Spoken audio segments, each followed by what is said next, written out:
Welcome into the Strick podcast, episode number 257. Damn, boy. Case of the Mondays today. That's why sometimes I wish we did it on Tuesdays, because my Sundays now, when we have long days like this, you don't really get to enjoy the Sunday as much as I'd like to, because I'm thinking about getting up early, and then I got to come and we bang it out for the fans here. You do what? We bang this out, and it takes 3 hours. Yeah. We're here. We take our time, dude. We go for a fucking long time. Yeah. We bring the heat for a long time. I feel like dog shit. You look like it today. Oh, yeah. Why do you look so tired? Because we had a party bus over the weekend. And it was an all-day thing, and it was late. Was that fun or not fun? Yeah, but I got annoyed by the end. I know you did. I can tell. Yeah. I can tell, and I know how you normally get. Yeah. And I would have liked to join you guys. It sounded like it was fun. I was getting text messages from people who were on the bus. Yeah. I was out of town, but it sounded like it was a good time. It was a lovely time. We did the Codago Tequila bus, and we're just cruising around town. Went to different little restaurants, man. Watched some college football. What do you mean? Like watch the football games at the restaurant? Yeah, because you got to stop and kind of he had to stop by certain bars to promote Codago. Oh, and so with the RV that we have with George Strait's face on the side of it, and it's just an all day thing, man. But you're stuck on that fucking bus. It's an RV. Yeah, it's like a big RV bus. It's like really a cool. Camper. Yeah. Real expensive, real nice. Yeah. You know what I mean? You could sleep in a thing. But we had a good time, man. We had a really, really good time. I don't do much like that. Mm-hmm. What annoyed you? Well, we were all wasted at the end. And, at a certain point, I'm like, let's go. Let's get back to civilization. I've seen you be like that. You know, my buddy, I'm like, hey, let's get back. I know we're stopping at different places. Like, it's time. It's time to go home. It's time to get back. Like, we want to party at my house. Right. When we get back, let's do that. But Just let's get me me off this motherfucking bus. Yeah. And I got a little pissy at the end. I'm a princess when it comes to when I'm stuck on something like that. Like I like to be in control. I know you. And I wasn't. And maybe I kind of got pissy with a couple people. It's all good. Did you? No. Because sometimes you gotta go with the flow. Okay, you just gotta. Been going with the flow all fucking day. Well, now the flow is getting tied up. I need to get the fuck home now. What time do you get home? I go to the bathroom. What time do you get home? We started at We started at 12, and I got home at 11. Oh, God. I know. At night? Yes. And so we rolled up, and we were so wild. We rolled up to my house at 11 o'clock. My wife's outside with my neighbors hanging out. She didn't go with you? No. Well, no. It's a guy's thing. My neighbors who are like the loveliest people ever, like very, real sweethearts. That old lady that I met? Yeah. She's not old, dude. Quit saying that, you asshole. That's what fucking dickheads do. She's not old at all. She's actually beautiful. I saw an old lady that you were talking to one time. It wasn't her. So anyway, it could have they been. listen to this shit. Yeah. Anyway, so they're sitting outside, and I get off the bus, and we are so loud and obnoxious, and I could just tell that they come in our house and hang out with us, and my buddies are over too, and we're so wound up. We were fucked up. I thought you were in a bad mood. I mean, I was, and then when I get home, I'm in a good mood. Like, it switched like that. Did Kate want everyone in the house? No, she didn't care at this time. She was fine about it. But we partied hard, man, and it rocked me the next day. I still got up and got food and shit like that. But, like, today, God damn. You look terrible I look today. fucking terrible, I just got to throw that out there. Yeah, we get down with it pretty good. Can I, like, all y'all that want video, hey, just be glad we don't have it today. I look like shit. We probably have to give back money to show you on camera today. You do not look good today. No, I know. I admit it. I admit I don't look good. But well, I'm you fine. Need some rest. You need some rest. I went to bed at 8 o'clock at night. You need a first form energy drink. I'm good on something. That. I'm good. My eyes look like shit. The Strick podcast is fueled by First Form, Cam. I mean, we were partying, it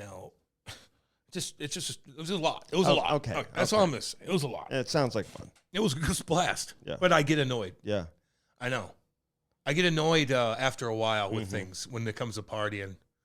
It truly does. I do. I know. I was out of town, actually, on a soccer trip. This is the first time I've ever really gone out of town for a sporting event that wasn't a hockey team. It's just like a little bit different.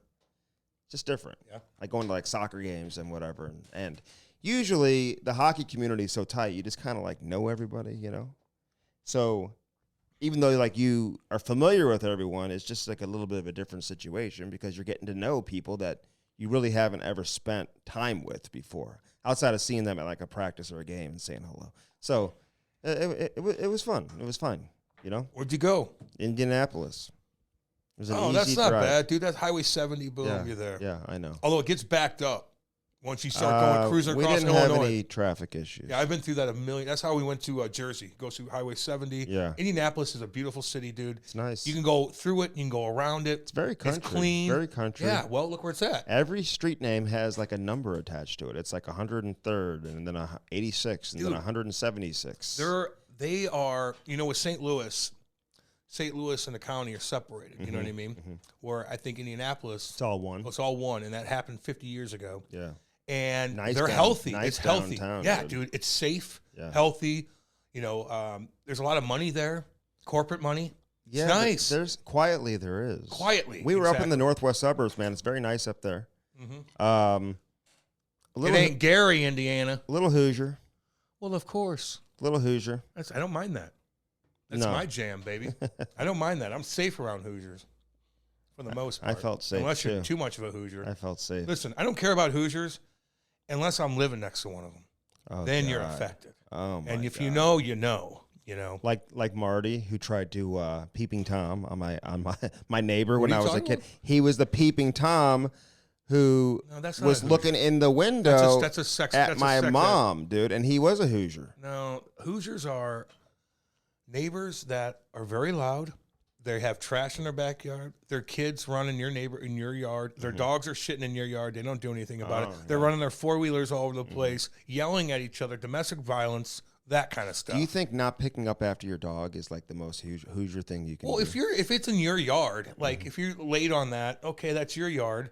But if your dog's going in your neighbor's yard and taking a dump and you don't go clean it up, then you're a fucking Hoosier. I got a guy who comes over and cleans up my yard every week or maybe every 2 weeks. You should do that No, yourself. he probably. charges me like very little. He's got a company, dude. So he cleans up the crap every 2 weeks in your backyard. like That's a lot. $18. Built up though. Maybe every week. Every a lot week of people or two. a lot of people clean up right after they do it. Yeah, I was Especially your doing kids that are running for a around. long Yeah, but your time. kids are running around the back of that. It's like, Dude, it's clean as hell. This guy comes every week yeah, but your dog craps multiple times a day. in one spot, though. Okay, if it's in one spot, Yeah. then why don't you just clean it? Now you're paying for somebody I to clean what, that? dude? It's like it's worth it. It's like Okay, I get you. It's like $18. Yeah, don't your kids are out there playing in the backyard and there's shit everywhere, man. They're gonna fall in it. They play in the backyard, but they play like in the side of the house too. Like we got an area in the side of the house. They're not really stepping in it. But anyway, man, hockey's in the air, man. Yeah, it is. That's a good sign. Preseason games are going on. They're in Australia. Yeah, they're in Australia. Can I just ask the league this though? Like, I think you have like one player in the league, I think, that's from Australia. Nathan Walker. Like, why aren't, and I'm not saying like everyone with the Blues is like saying, hey, why we want to be there. But I would think if I'm the NHL, you would want your lone like representative who actually is from like he's like a real Australian. Like he lives there in the off season. Like Wasn't he's he there born all in off season. Great Britain. No. Okay. He might have. He was raised in Australia. Okay. And then he moved to the Czech Republic at like 14 to play hockey. Oh, okay. That's a pretty interesting story. Nathan Walker. It's got a great story, dude. So I heard that our boy Hordichuk's down there, with the Coyotes. Yeah. And we're trying to get him on, but he's like, I'm in Australia. I go, how is it, man?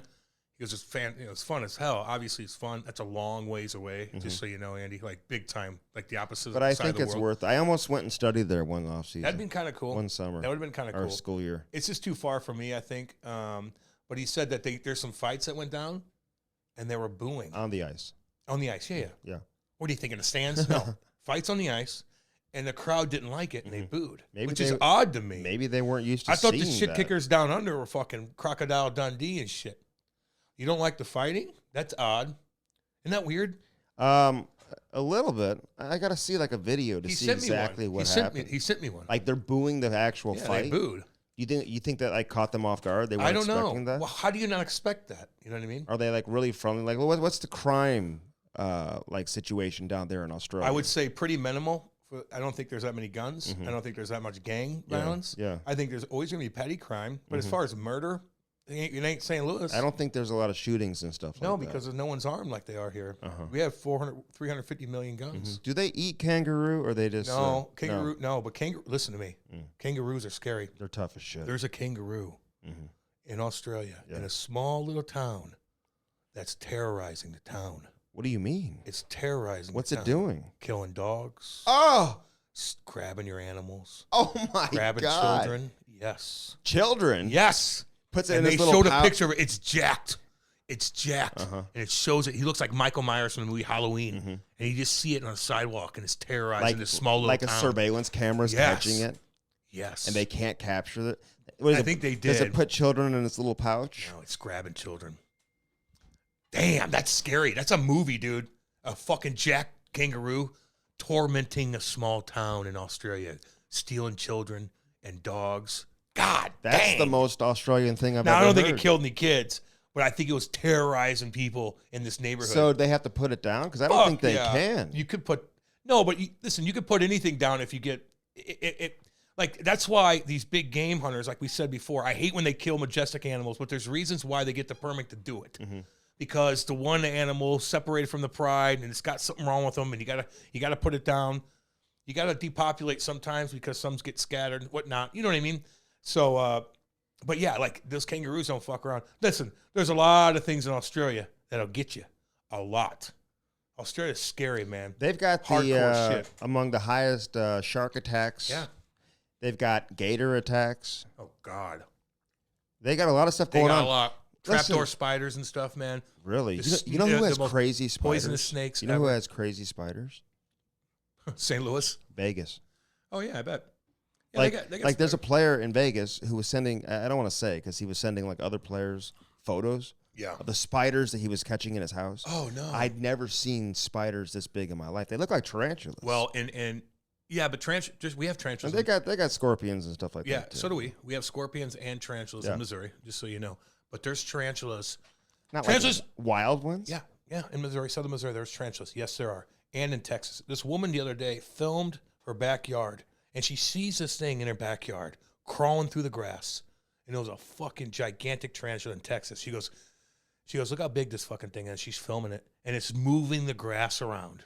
Just walking, the scariest thing ever. But tarantulas aren't going to fuck you up. They won't? No, it can't go bite through your skin. They're not powerful enough. What do they do? They'll kill rats and they'll kill bugs. They can't kill a human? No, they can't. I wouldn't fuck with a baby, but it'll bite you though, right? They won't go through your skin. They're pretty tame, dude. You don't need to worry about tarantulas. I've never heard that. Then look it up. I think tarantulas... Brody, can tarantulas harm humans? Do they harm humans? Just look that up real quick. Thank you, Brody. But they usually don't, Andy. I'm telling you. Now, in Australia, man, you ever see those videos? See, they don't. Thank you, Brody. What do they do? Brody, you could use that mic, too, if you want to correct Andy whenever he tries to fucking fact check me. I thought tarantulas are like dangerous No, they're great, species. Dude. They're great they'll fucking kill... They'll kill the shit that we need to kill. The spiders, the fucking rats. Flies.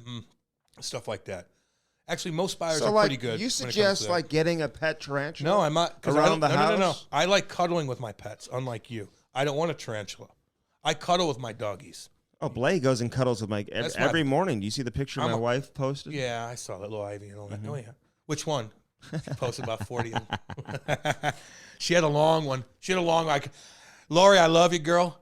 I tried to read it, but it was too long. What was it? I don't know. She doesn't use commas and shit. And I couldn't get. I'm like, now I'm confused. I'm like, listen, you gotta put like a comma. I still liked it. Oh, that was nice. I always do. I always do that. Makes sure people feel good when you do that. Yeah. That's why you post, so people like. Oh, really? Yes.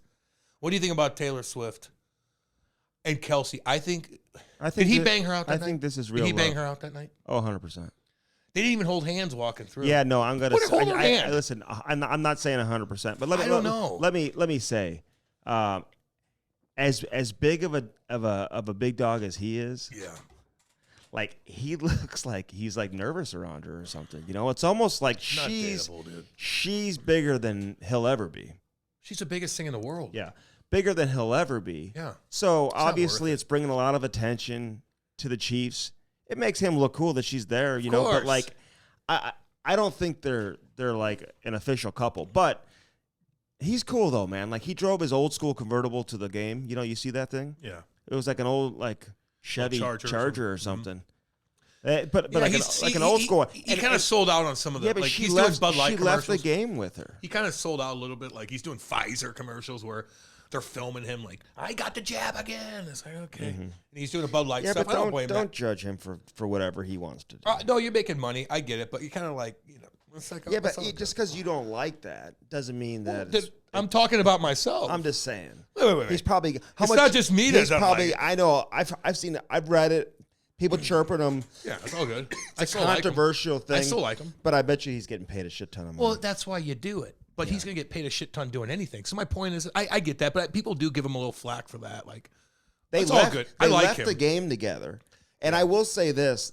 She knows, like, if she didn't want to be seen with him, because she knows as wherever she walks, it's going to be, photographed. It's just too much. And people are going to be taking videos. So, walking out of the building together, that had to be by design. They know everyone's going to see it. Of course it is. What, are you going to walk out separately? You're there together. You're hanging out with his mom the whole time.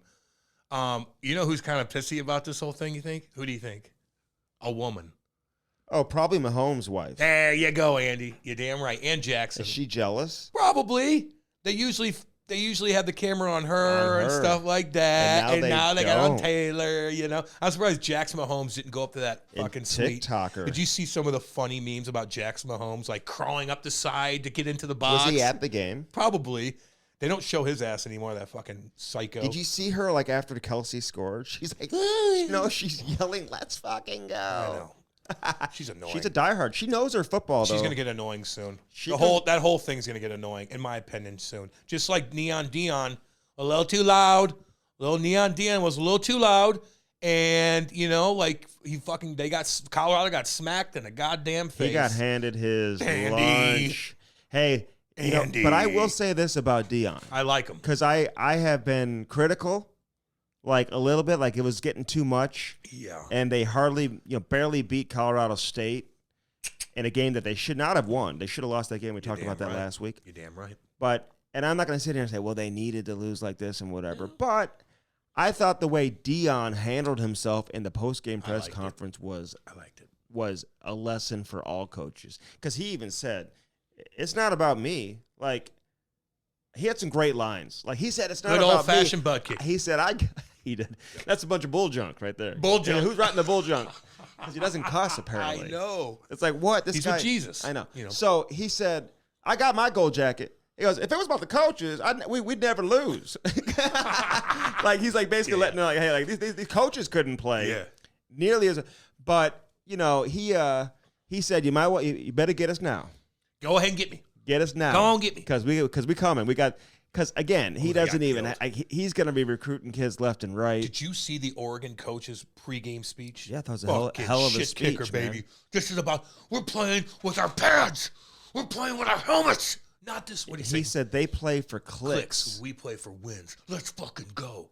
And they went out there and shit kicked, and that's baby. The problem. I will say this. The problem is with Dion, he gets – he's got his own personal, like, social media people that follow him along. Yeah, yeah. It's not like the, like – social media guy for like the Colorado Buffaloes who's like a freshman or a sophomore in college who's like okay, like for their social media class who's like filming him. Yeah. He's got like a professional like production team. It's like Conor McGregor and all them do. But the problem is if you're Dion now, because you're so loud and it's all about Colorado every game they play, whoever you play against, you're getting their best effort. Yeah. Like they're so up for the game. Big time. That you can't like sneak up on them or catch them on a bad day because they want to beat you so bad because you're getting so much attention and it's all about you.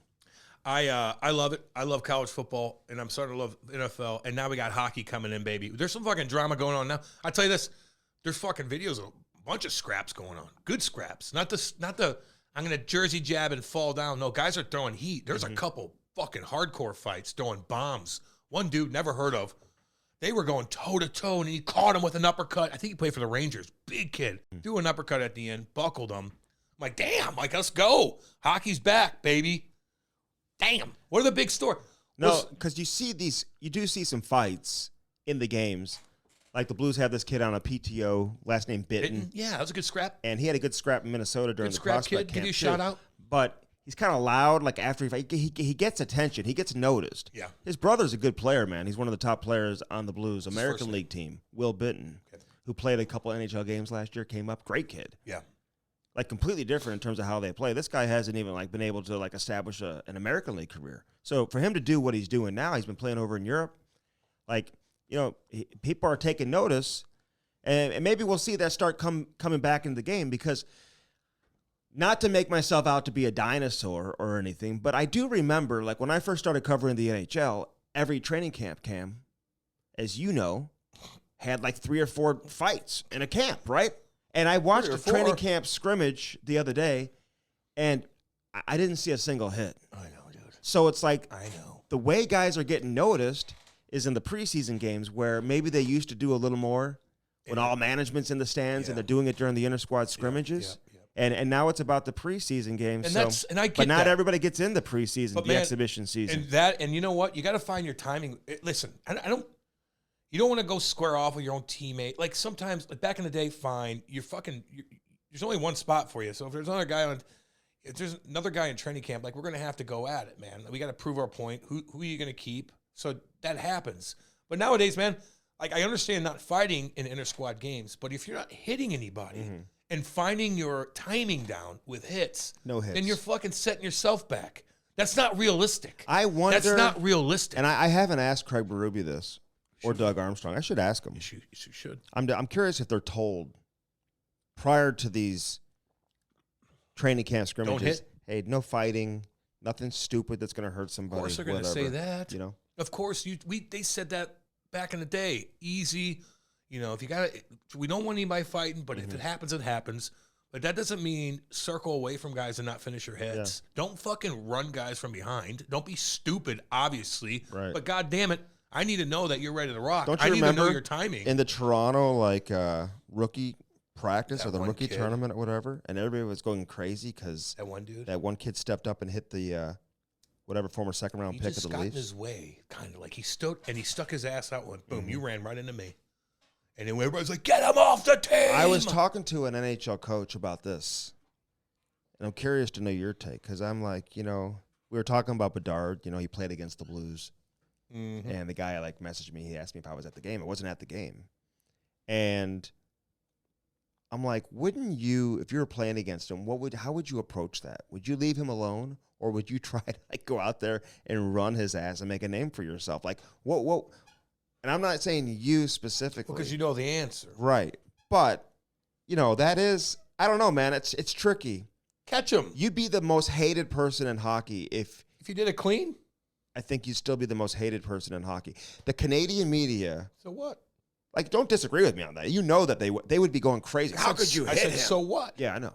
But you agree with me. Yeah, but so what? They'd go nuts. Who cares about them? And if I had a kid playing in a preseason or exhibition game against him, same thing if it was last year in the dub. We'll talk to Stu Barnes about that because he coached against him last year. Oh, yeah, that's right. It's kind of like the Gretzky rule. Remember back in the day when Gretzky was playing, it was almost like, hey, no one really touched Gretzky. And I know he had Stamkos and stuff playing with him. He had some protection, but it was kind of like the unwritten rule. You don't hit Wayne Gretzky. Which is stupid. Which is a stupid thing to obey. Gary Suter did. Was it Gary Suter? It was Gary No, it was Suter. another guy that rocked him, dude. Gary Suter. Okay, but it was another guy, and he didn't play another game, I don't think. Really? One guy hit Wayne Gretzky. In a NHL game. In an NHL Gary game. Suter put him down. Hit him in that Canada-USA game. Okay, that's different. I'm talking about Gretter had a big hit. He's cutting across the middle, and somebody rocked him. Mm-hmm. And that guy, I think he got weeded out really fast, which is stupid. See, I think Crosby's a little bit different because Crosby plays on the edge. He gets tortured. Well, he used to get tortured. He used to. When he first came into the league, remember, he was constantly into shit. After every whistle. He cross-checked me in the back of the head one time. He was very annoying. I was not a huge Crosby fan when he first came into the league. Fuck, was he good, though? Oh, my God. His first game, I watched highlights about it. Remember, he's crying to the refs all the time? And then he just kind of grew up eventually. He still bitches here and there. He does. Everybody does. Mm-hmm. But no, Crosby was in the mix, man, and he'd lose his temper and take a penalty on you in 05 and 06 and stuff like that. I remember that. He took a penalty on me. Connor Bedard will not win the Calder Trophy. All right. You hear that, everybody? All y'all up in Chicago. That's Andy Strickland talking right here. Connor Bedard. How many goals is he getting? How many? Well, he's going to get... How many, Andy? 14 on the power play. So how many? 30? Well, it wouldn't surprise me if he scores 30, but I'm going to go with the under on 30. 30's hard to get and he's going to finish somewhere between 26 and 29. That's fine. 30's hard to get to. It is. It is. So, you know, that Logan but then he'll Cooley? have. I know, man. So you got Adam Fantilli. See, Cooley and Fantilli are a year older than Bedard too. Okay. And I'm not saying that it's like the end all be all, but I do think that like Fantilli's going to get just as much power play time as Bedard will. Cooley's going to get just as much power play. They're all on shitty ass teams. Oh God. You know? That's a nice goal he had the other day. Which one? Cooley. Oh my God. Jesus. And there was like some big dogs on the ice too. Making people look stupid. Like Kopitar and those guys. Like, oh, no shit. They were on fucking the ice. Selkies out there, man. Oh yeah. God damn. Good. What? That's Listen, a confident play, man. Sorry, Arizona. You need another motherfucker. Oh yeah. You need him and Clayton Keller to do their thing, dude. Right. You need to be loud and cool and fucking have people like, God damn, we got superstars. Right. They might be okay. They should be okay. Some of these kids, man, this draft, you can just tell they're just on a different level. What about that Leo Carlson? Have we seen anything on him yet? I don't even know if he's there. Is he even doing camp anything yet? with Anaheim? I don't even think he's come over. I know Trevor Zegras. I know. I was talking to somebody close to him. What's up with that, man? I think the speculation and the reports that are out there are accurate. Which are what? That he's been offered somewhere in that $3 to $4 million range. Now, listen. I think I said this a long time ago. You did too. Cam, that he's not Pat Verbeek's type of player. You did say that. And I don't know if he's like in their long-term plans, you know? Now, he would be for a number of other teams. And you know I'm a big Zegras fan. I love Zegras. I love what he brings to the table. Why? I don't know. I think maybe like there's just a lot of hype and maybe not as much substance in the eyes of a lot of old school people. Where if you really watch him play, I think there is substance, man. The guy scores like 60 points. Like 60 points as a young, he's 22 years old. As a young kid. And he sells tickets and he sells jerseys. And if I'm an owner, hey, listen, he's going to make me money. There you go. So he's on the front. He's on the video game. So this is their way to, you know, listen, Pat Verbeek has all the leverage in this situation, so he's utilizing it. I don't have a huge issue with that. Kids don't really sign the bridge deal anymore. But if I'm Trevor Zegras and I see all these other kids that are signing 8-year contracts, max deals, getting $8 million a year, Troy Terry to sign for $7 million, so maybe they're going to cap it at $7 million. He's a little bit older. I like Troy Terry, man. He plays hard and he's a good player. But they're the same kind of player, though, right? They got similar points. Yeah, and both offensive. He's making double. But you know, you got like Jake Sanderson, for example, with a handful of games in Ottawa, already being signed to an 8-year deal. So if I'm Trevor Zegras, and all of a sudden the NHL has put me on this pedestal, they invite me out to the All-Star game. Yeah. They have me participate in the skills competition. I'm one of the most popular names in the league. Yes. Kids all over the league are wearing my jersey everywhere. Yank. Why would I settle and take less than what I think I should get and less than what all these other guys are getting around the league? Trade me. Trade me then. That's disrespect, though, man. It is. To who? To Zegras. Like, there's got to be way more to it, man. And they're doing the same thing. 3.5, 4? Come on. Doing the same thing. That's a third liner. To Jamie Drysdale. That's a third liner. You know what I mean? This is your 22-year-old superstar. He's your star. Tell the NHL to stop pumping his tires if you want to, like, kind of bring him back down to earth. But don't disrespect him, man. You know what I'm saying? That's disrespectful, Andy. It is. And I like Patty Verbeek. We had him on. We've had both those cats on. Even Doug Armstrong gave Robert Thomas and Jordan Kyrou 8-year deals. Yeah, well. You know what I'm saying? And Robert Thomas is a winner. He is, but I'm just throwing both those guys into the equation. Both young players getting big-time deals. But I think they signed bridge deals coming out at entry level. What would you rather have, Zegras or Kyrou? The way Kyrou looks right now, this guy looks unbelievable. Does he? Oh, my God. What's an update? Another update you got? Anything else on the Blues? I'm just saying he looks incredible right now. And now, I don't know what the finished product is going to look like in terms of the end of the year and if people are going to be frustrated once again because whether it's, you know, the lack of attention to detail defensively, the body language, all that, I don't know. All I know is this guy probably doesn't get enough credit for how electrifying and how offensively gifted he is. Kyrou? Yes. Yeah. He's good. He's really good. He's a good player. You know, he's got to work on a couple little things. And even if he doesn't get, even Doug Armstrong said, you know, even if he's at 65 points instead of 74 points and gets back and blocks shots and just more reliable, he's fine with that. Hold on, though. See, I don't subscribe to that. Some people do. I think it's a little bit of an old school thought, old school approach. His words. And Well, he's not the only one. Other people have said the same thing, that maybe sacrifice a little bit of offense for a little more two-way play. He doesn't need to go out there and win the Selke, but I still think he can score 40, 45 goals. Sure. By still, having that compete and that effort that you would expect from a guy who's got a lot on his shoulders, man. He's expected to be one of the guys to drive the team. I asked Claude Julien about this not too long ago. I said, you think he's got to sacrifice offense by being more aware defensively? He said, absolutely not. No, he can still produce offense. Robert Thomas told me privately, and now he shared it publicly with the media, and he was 100% serious. He looked me in the eye. He said, this guy's going to score 50 goals this year. He might, Andy. He might. Like, he's got that type of ability. But he's going to be minus 40. But I think the environment has to be there, obviously, to keep him positive. And listen, he's got a lot of control over that. So I just hope you see more of what they expect and what they want, because I don't think Craig Berube's playing around this year. Not to say that he was last year, but I think he's not fucking around. I think his leash with a lot of guys is going to be way shorter than what we've seen in the past, just because of the fact that they missed the playoffs last year, how they missed the playoffs. Look at all these players they had on their roster last year that went on to other teams. We said this several months ago, too. All these guys that they had on the team that all of a sudden went to other teams.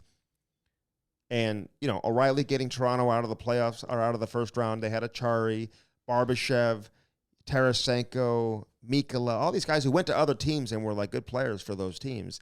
Like, the Blues obviously underachieved last year. So, well, listen, not too many people are that confident. I mean, if you really go and listen to everybody talk about the Blues, including Vegas, and you can take what you want out of Vegas, there's always something to it, man. Mm-hmm. Like, Vegas knows a lot more than you think, obviously. And they're talking about the betting. Just the betting and all that stuff. And you not can't the just Golden shove that. Knights. No. I'm talking about the betting. What the Vegas odds talk about how St. Louis. So what are they saying? 84 points. Really? Mm-hmm. It ain't good. It ain't gonna cut it. They had 81 last year. They're projected to have 84 fucking points. Well, how can you think otherwise? Mm-hmm. Why would they have more? What have they done? What have they done differently? Their D-core is the biggest question mark, and it's the exact same. And it was last year. It's the exact same. Yeah. So Benner could play a little bit better, I'm sure, although he had fucking no help in front of him. Colton Parayko could play a little bit better. Marcus Scandella could be a little bit more healthy. Is Perunovic going to be around? Like, there's question marks, man. Mm-hmm.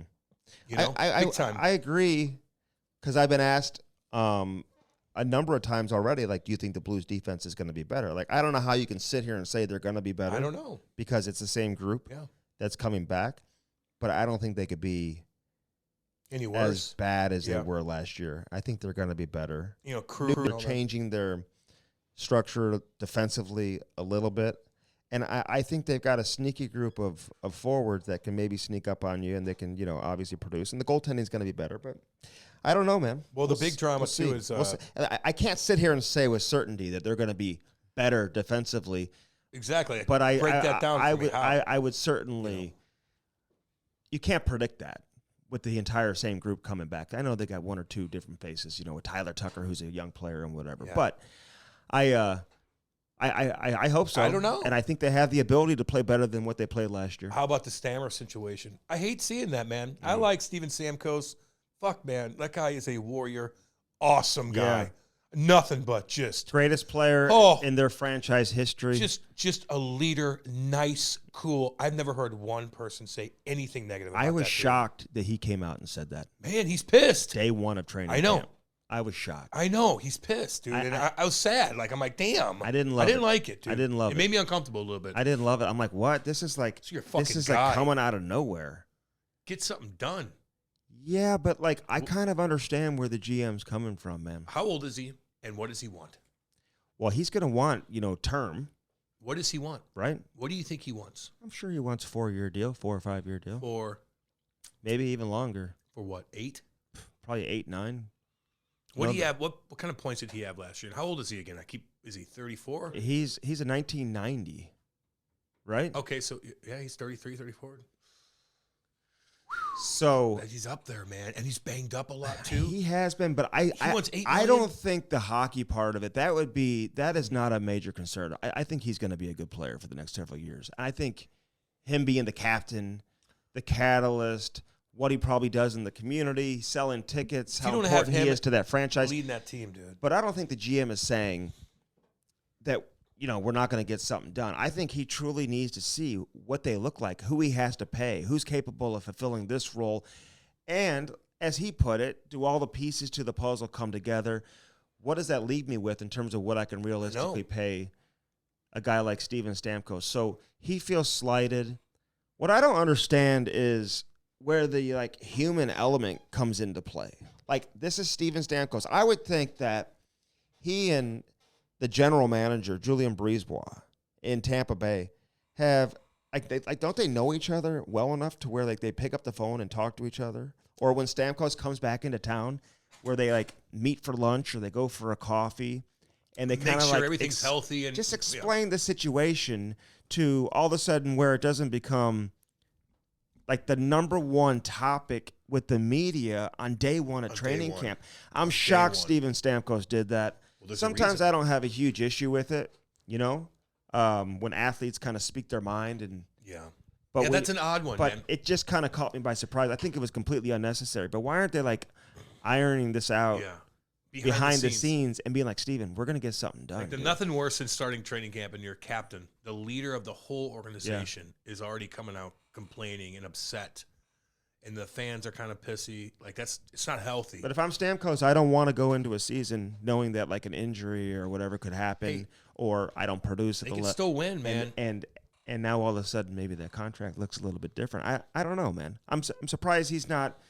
I'm surprised he's that uncomfortable that he what do you think they offered said, him? I was surprised. I don't know if they offered him anything. I mean, he said they didn't talk all offseason. He said they didn't even talk. How do you not talk to your captain? I don't know. No But, wonder. He's pissed. But that doesn't seem like Julien Brisebois. He seems like a smart, calculated kind of guy. I've seen this situation happen up close and personal with the last two captains the Blues have had. Really, the last three. I know. David Backes didn't have a deal.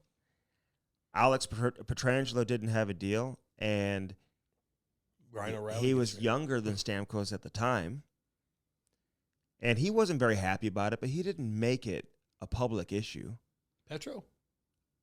On day one of training camp? No, he did not. No, but it became some... After the season. He spoke out about it. Oh, after the season, he was very vocal. And that... I was talking to him quite often, actually. Very vocal. He was. Ryan O'Reilly, I think, was way bothered than people probably realize.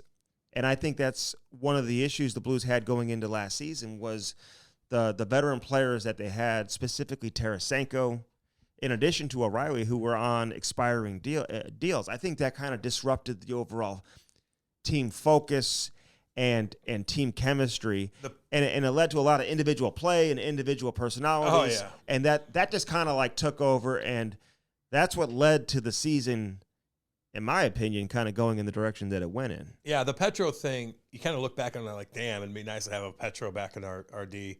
I understand where Army's coming from, man. He put his foot down on the no movement clause or whatever Petro wanted at the time. The Backes situation, you look back on that and what David Backes wanted and what he got from Boston, and you look at how that went down. You're like, wow, that would have set us back. That would have set the Blues back probably for the Stanley Cup and all that stuff, man. And the same thing with Ryan O'Reilly. I mean, look at his age right now. No, he's getting banged up. I don't know how that contract's going to look with Nashville over the course of the next 3 or 4 years. Nashville's in a different situation too, man. They got rid of guys. They brought in some more established veteran guys. They got dead money on the books still, too. But they're just trying to, they got a new GM. Yep. Obviously, he's very familiar with the franchise and that organization and that city, but he's trying to reestablish that culture they have inside that dressing room.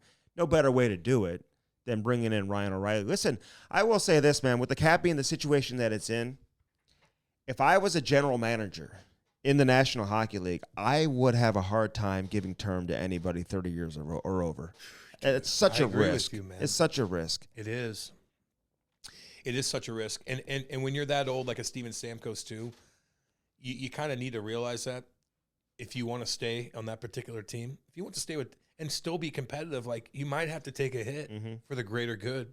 You know what I mean? Or go elsewhere. Or go somewhere else. Go play for the Rangers or something, Or go, do they have any room? I'm just or you saying. might have to go play for I'm just saying, man. I don't know, Anaheim, where they have $16 million in cap space. $16 million, you want to make your money, there you go, but you're not going to win. Right. You might win with Tampa. Mm-hmm. They're still loaded. Right. Still got the best goalie in the world. Listen, and the best defenseman in the world. I don't think it's players. I don't think it's in Tampa Bay's mindset at all that they're not re-signing him or not bringing him back. It's just it's drama. They just don't know what they want to pay him and what they want to give him and how long they want to commit to him. Which really sometimes is more important, Cam, than the actual dollar figure. Did you hear about that kid that died? What's his name? Nick Cordiles? Yeah. Do you know him at all? I remember the name a little bit. Yeah. Did he retire playing? He's a California kid, I believe. Yeah, from Anaheim. No, but like grew up there. Yeah. And then they got drafted second round. I don't know if I recognize his name, but he was dating like an Instagram, what are they called? Model, influencer. Yeah. But I don't think she like just showed her ass and all that stuff. I think she was like a legit influencer. But yeah, like I guess they broke up, and not that this is why he was riding his bike at 3 o'clock in the morning, but he was riding his motorcycle, ran a red light, 3 in the morning, and ran into a car. Damn. Yeah, I know. I think he was I used to coach with our 1994 AAA Blues, and I remember the name even from back then. I think he was a 94. Those motorcycles, Andy, you know what I mean? Ask Tony Twist about that. Yeah. Y'all remember Tony Twist? We did. Twister. We did ask him about that. Well, we're talking to the fans here. Yeah, I know. I'm like, sometimes they didn't listen to our Twister interview. Oh, you should go back. Just go listen to it. We may have to have him on we might again. As well do it again. Actually. Let's go back out there. Round 2. And I'll make sure that he takes his gun and scares Andy. Oh my God. Did we tell that story? Maybe. Well, yeah. Anyway, we got to Twister's house, and I get there first because Andy's always late, And I was actually on time. And I go in there, and Twister's, he goes, come here. I go, let's scare Andy. Oh, you said that? Yeah. And then his dog looked like Ray Lewis. So I hide, and Twister gets a couple weapons out. And Andy comes in like, hi, I'm here. And the fucking monster dog comes up and almost eats Andy. And then Twister comes out and puts Andy down like he's getting arrested or he's getting fucking robbed. He scared the shit out of you, didn't he? Well, he didn't just like put me down. Tell him what he did. He put a gun to your fucking head and put you down. No, to my back. Your back. Okay, whatever. You're dead anyway. My head. Whatever. He put gun to you. I'm not gonna lie. I was like maybe considering like walking out and leaving. Oh, he's scary. He was scary about that. But then he was cool, man. He's totally cool. Known Twister, and he was laughing. Honestly, Twister would do anything for you. Yes, he would. If I was in a jam, I know I could call Twister too. No doubt. He'll do you a favor. But Twister, man, back in the day, like he was riding a high horse, man. He was shit kicking everybody, toughest guy in the league. I think he was about 30 years old at the time, Andy. And I think he was about to sign a 5-year deal. I don't think it was that long, like 4 or 5 3 years or something. Okay, with Philly for like Flyers. Good money, like $2 million or something. $2 million a piece. Maybe north of that. I know. It was a big time deal. Twister was crushing everybody at the time. He was riding his motorcycle, and I think somebody cut him off, and he swerved, and he got into an accident. Major and it was accident. so fucking bad, dude. He said, I didn't even know if my fucking dick was going to work ever again. He did say that. Ever again. Yeah. He had to go through surgery and all this shit, dude. He still has back problems and stuff. Man, motorcycles, dude. Who's a kid that played for Vancouver back in the day? First round pick, Luc Bourdon. Remember him? Lukey Bourdon from Vancouver. That was back in like 10, 15 years ago. I remember like talking about him. He got into a motorcycle accident and died too. And then, of course, Bobby Gassoff. Yeah. God damn. Motorcycles, look, I know they're cool. I know Marty Brodeur goes on all these badass trips and motorcycle trips. He and stuff. does? David Carr, yes. Marty hangs rides out with motorcycles? Marty hangs out with hardcore, shit-kicking fucking bikers, dude, in Jersey. Yeah. Marty Brodeur. I didn't know he was he's got a fat-ass Harley, dude. Guy. Yes. Marty hangs out with all those shit kickers. Up in Montreal, fucking cruising down this way. No way. I'm scared, I've man. never gotten into motorcycles. You couldn't even hold one up if you wanted to with your goofy sandals on. I could do the chopper. No, you couldn't, dude. You wouldn't even be strong enough to hold that thing up. You wear sandals everywhere you go, dude. You're not a motorcycle dude. You're just not. You're a Volvo kind of guy. It's all good. No big deal. I don't even want to. Racing series. I don't even want to get on a motorcycle, man. I like boats and waste of money. And that's about it. Well, that's a lot of things are waste of money. Kangaroos will put like boxing gloves on and they'll fight. They have like boxing matches with kangaroos. That's stupid.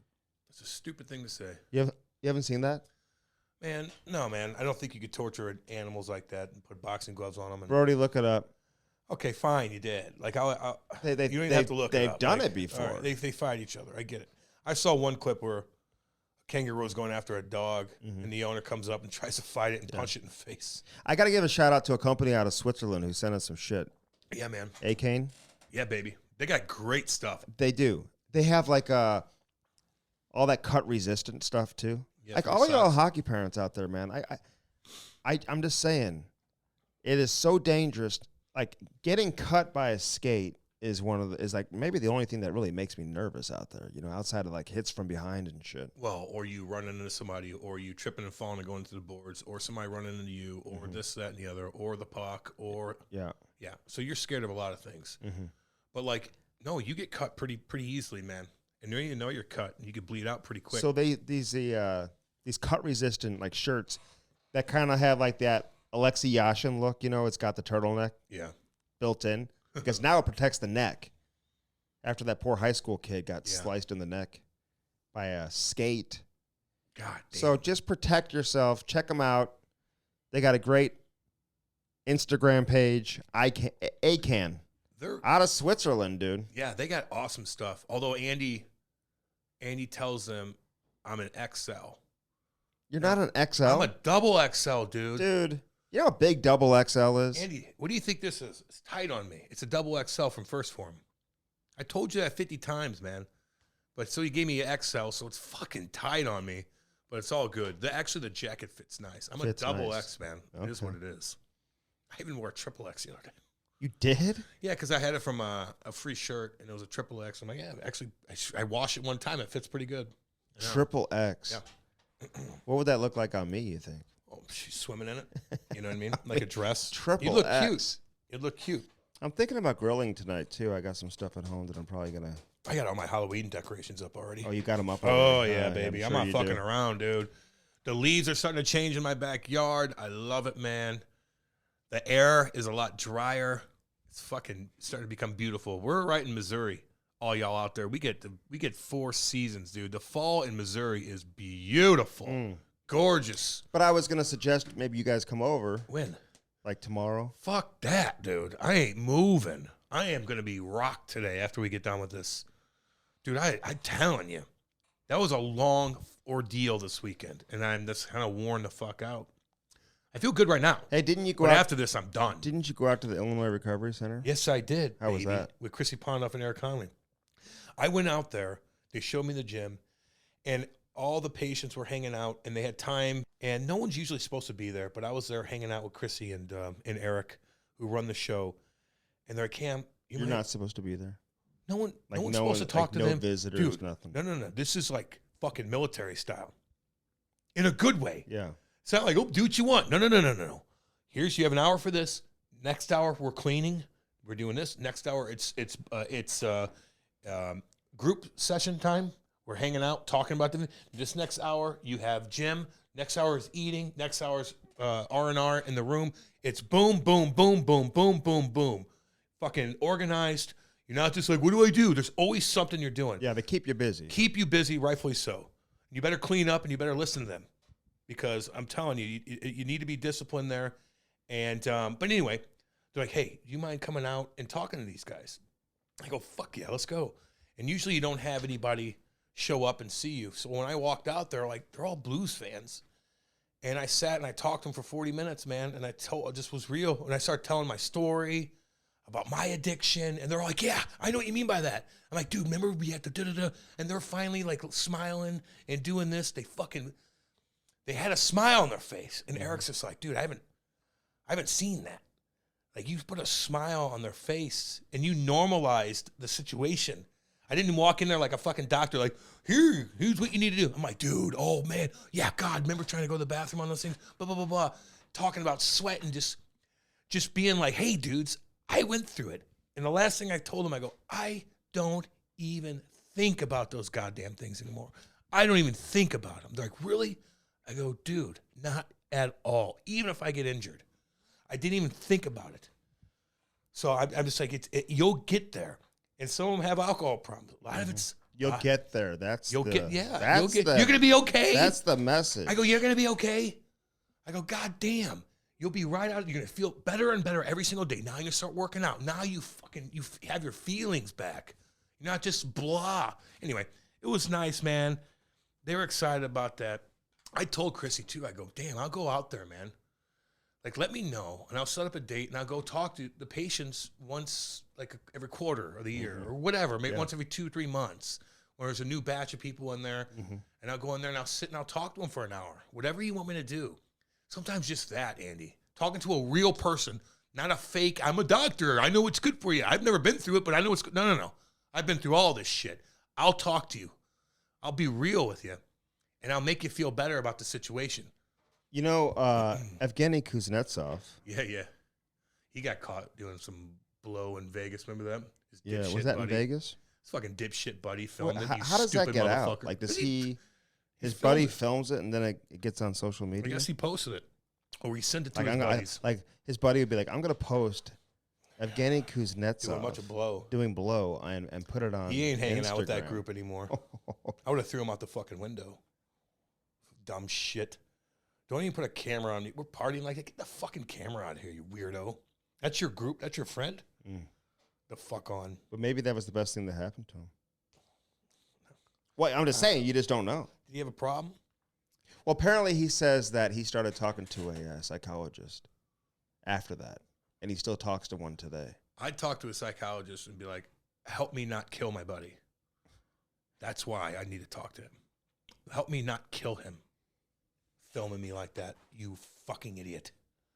Is that what you'd say to the psychologist, like first session? I don't care about the coke. I'm fine on it. Be like, can you help me? How do I not murder him? He'd be like, how can I help you? Why, what brings you in? I heard his cocaine. No. It's my buddy who filmed me doing cocaine. And you're having... and I'm going to fucking kill him. You're triggered? Like, you're having thoughts about wanting to kill your buddy? I'm going to kill him. Stupid. So... I was talking to somebody the other day, and he's is shrink a bad word, or is that like That doesn't bother me. Well, I'm saying would it bother people in that profession? I don't think so. Because, you always hear like somebody's a shrink. That's not like a negative connotation, is it? I think you'll be okay, Andy. If you have to tiptoe around that fucking word, then go fuck yourself. Jesus.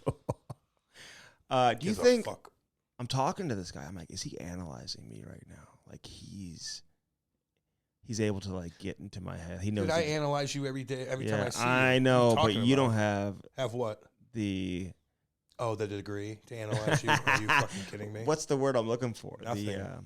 The teaching, the education. I know exactly what's going on in your head. You do? Hell yeah. What's going on? When you call me, I know what's going on with you. What's going on in my head right now? What am I thinking about? Chloe's soccer and how you posted that picture, her dangling everybody and going top Video. shelf. That was fucking awesome. You like that, eh? Yeah. That was awesome. She dangled everybody, and the girl tried to bump into her, and then she kept the ball and went top shelf. It's pretty good. Cam, these women soccer players, they're tough, dude. Are crazy. We played against this like two different teams out of Indiana. And like she's at the age now where like these kids on the other team, like they're like talking shit. Good. Pulling hair. Yes.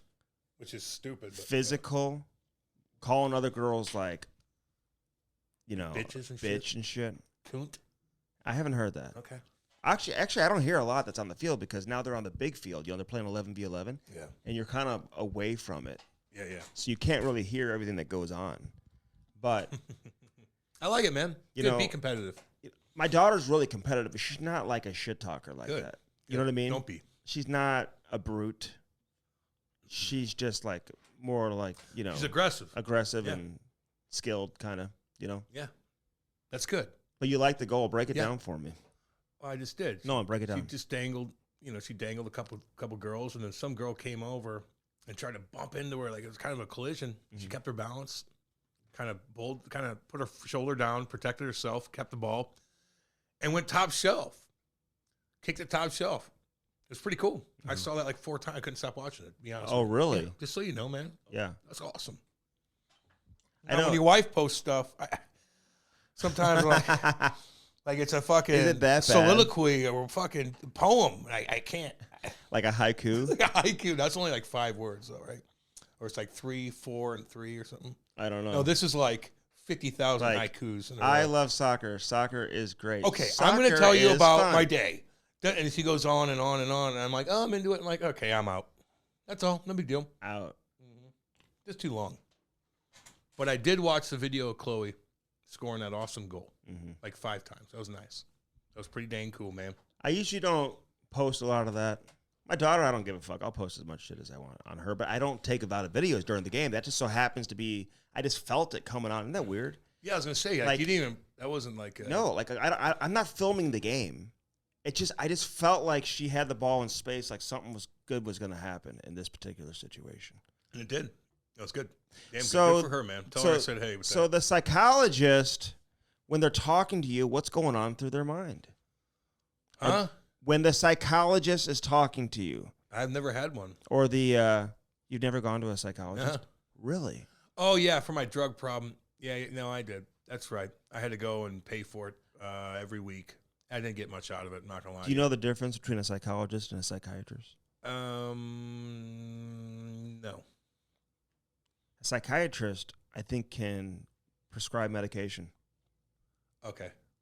Yeah, okay, that's the difference. Mm-hmm. I'm not into that. I know it helps a lot of people, even like counseling and stuff. I think you should start talking to somebody. For what? About anything.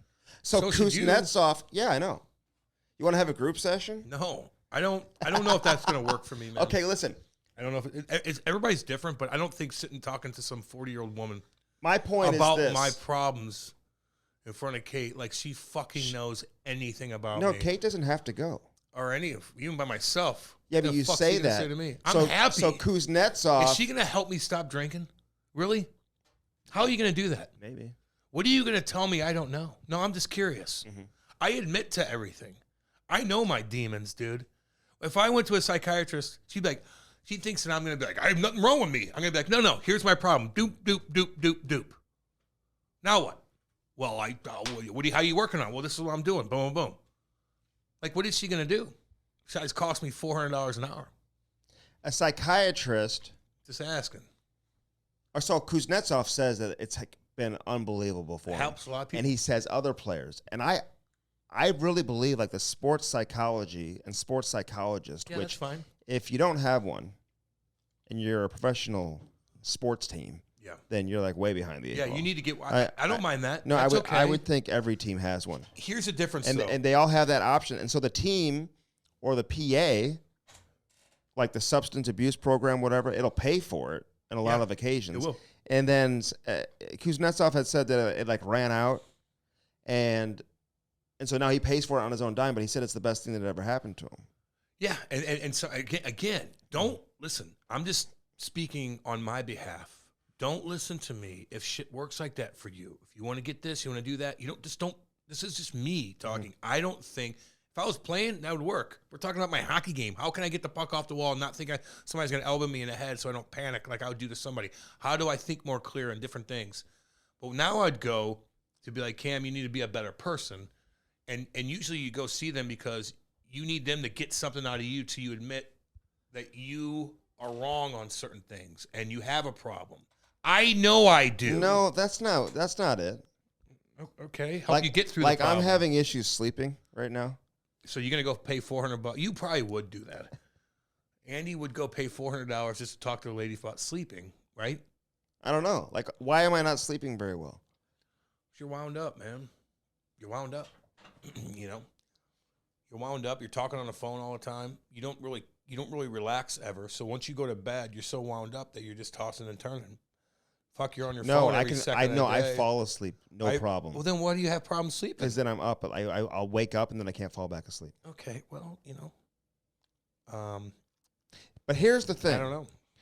That's what you're worried about. You're doing pretty good. Okay, no. But like the mental health is so crucial to being successful at anything. Mm-hmm. Obviously, to be an elite athlete, I think your mental health is very important. But how do you know which psychiatrist or which psychologist to choose? Man, I don't know, man. Like the one that makes you feel better. Because You just mentioned The how one that makes you feel expensive it better. is. Like, what if you go to one and you're like, okay, this is just not the right one? Waste of time. Waste of money. It's not like car shopping. I just want to know, like, what they do for me. I don't know. I think I'm a happy guy. Like, I don't really... Yeah, but you don't have to have a specific issue to go talk to somebody. I think sometimes you just talk. I could talk to my wife. I have certain people I talk to if I need to talk about something. You know, it's not gonna be some chick in Clayton here that thinks I'm a fucking Hoosier anyway.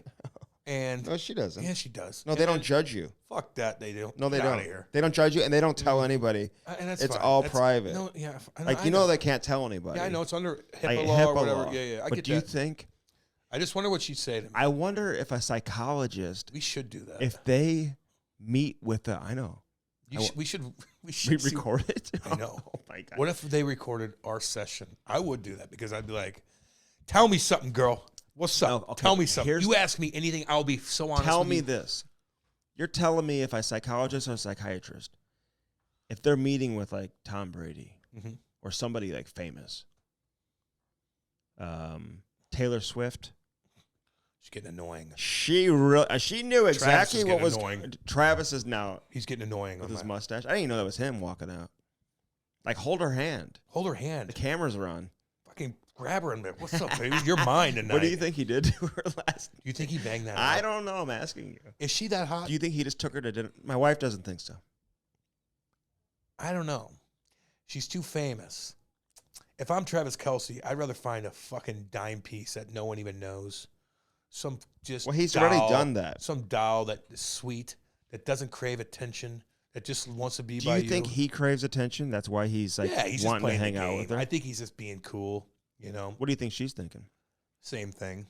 But she's 33 years old, man. She's going to want to have to, if she's going to have kids, she's going to want to do it here soon. Gosh, she's 33. Might as well have him knock you up.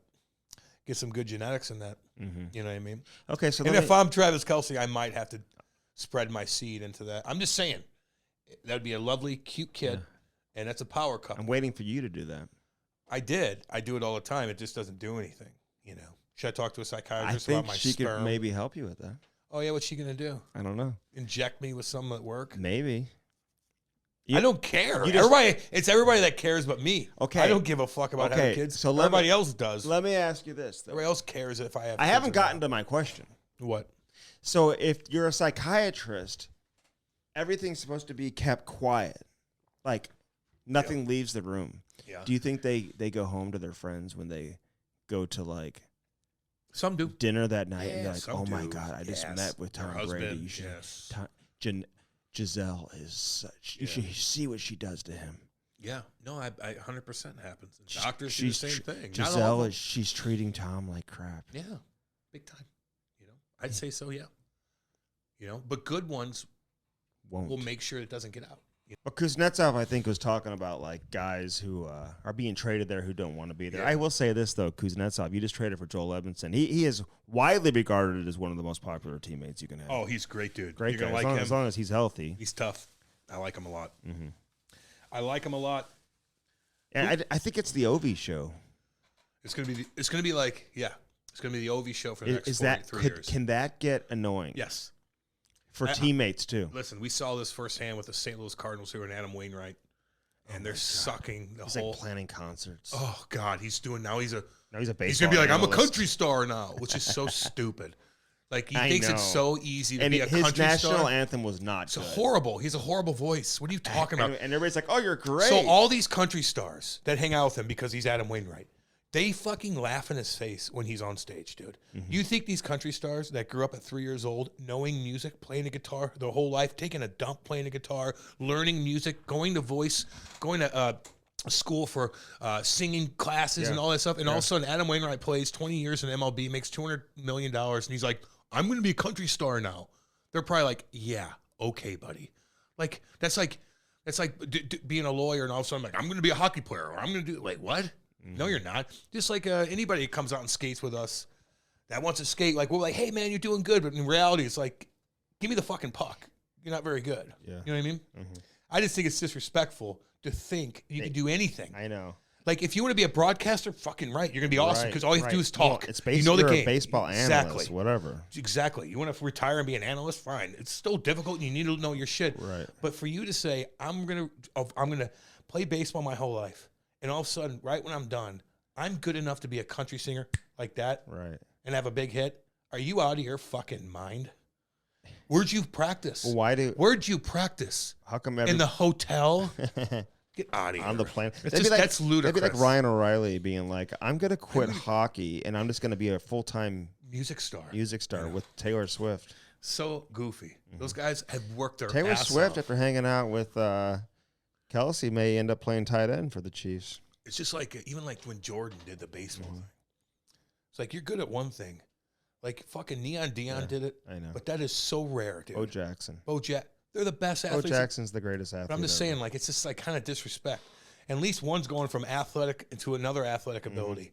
This is going from athleticism. There's nothing wrong with that. No, I know. But this is going from and then being like, I'm going to be a but country like star. when you're not very good at it.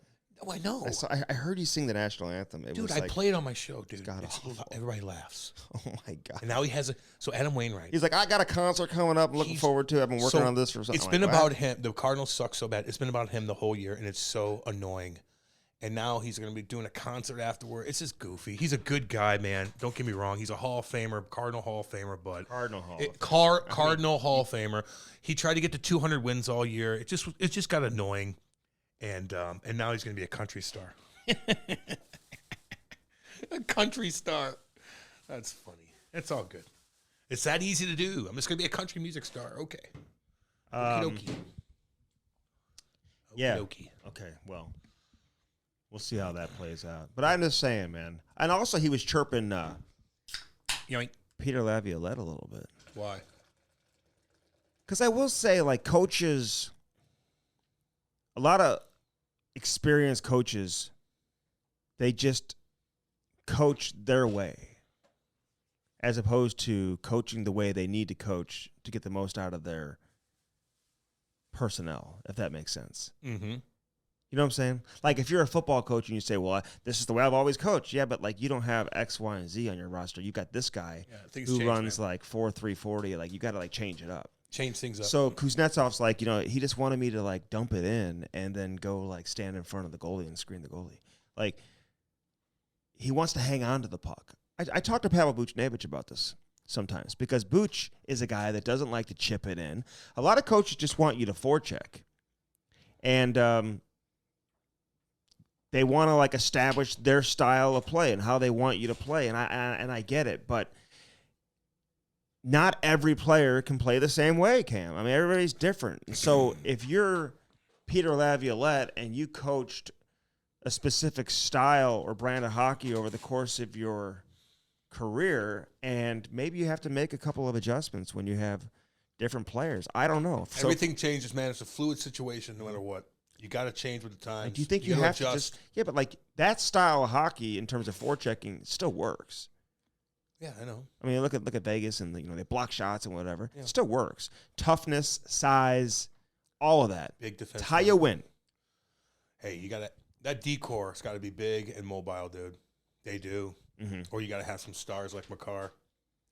Vegas was big. They were gigantic and mean, and they were able to move the puck. They had, like, the perfect storm of players. But to try to, like, if you're paying Evgeny Kuznetsov, and listen, I don't watch every one of his shifts and whatever. I'm sure if, like, TJ Oshie or somebody's here, they're like, no, he's maybe got to start doing some more of that and whatever. Yeah, I can see that. But if you commit all these dollars to specific players, and then you want to, like you're paying them because of the level of production they were bringing to the table at the time when you decided to pay them, and now you want to, like, change their style of play. So now they're putting up 50 points instead of 75 points. That's a big difference right there. I'm just saying. How many points did Kuznetsov have last year versus what he had leading up to that? You know what I mean? Like, you need him to be one of your best players.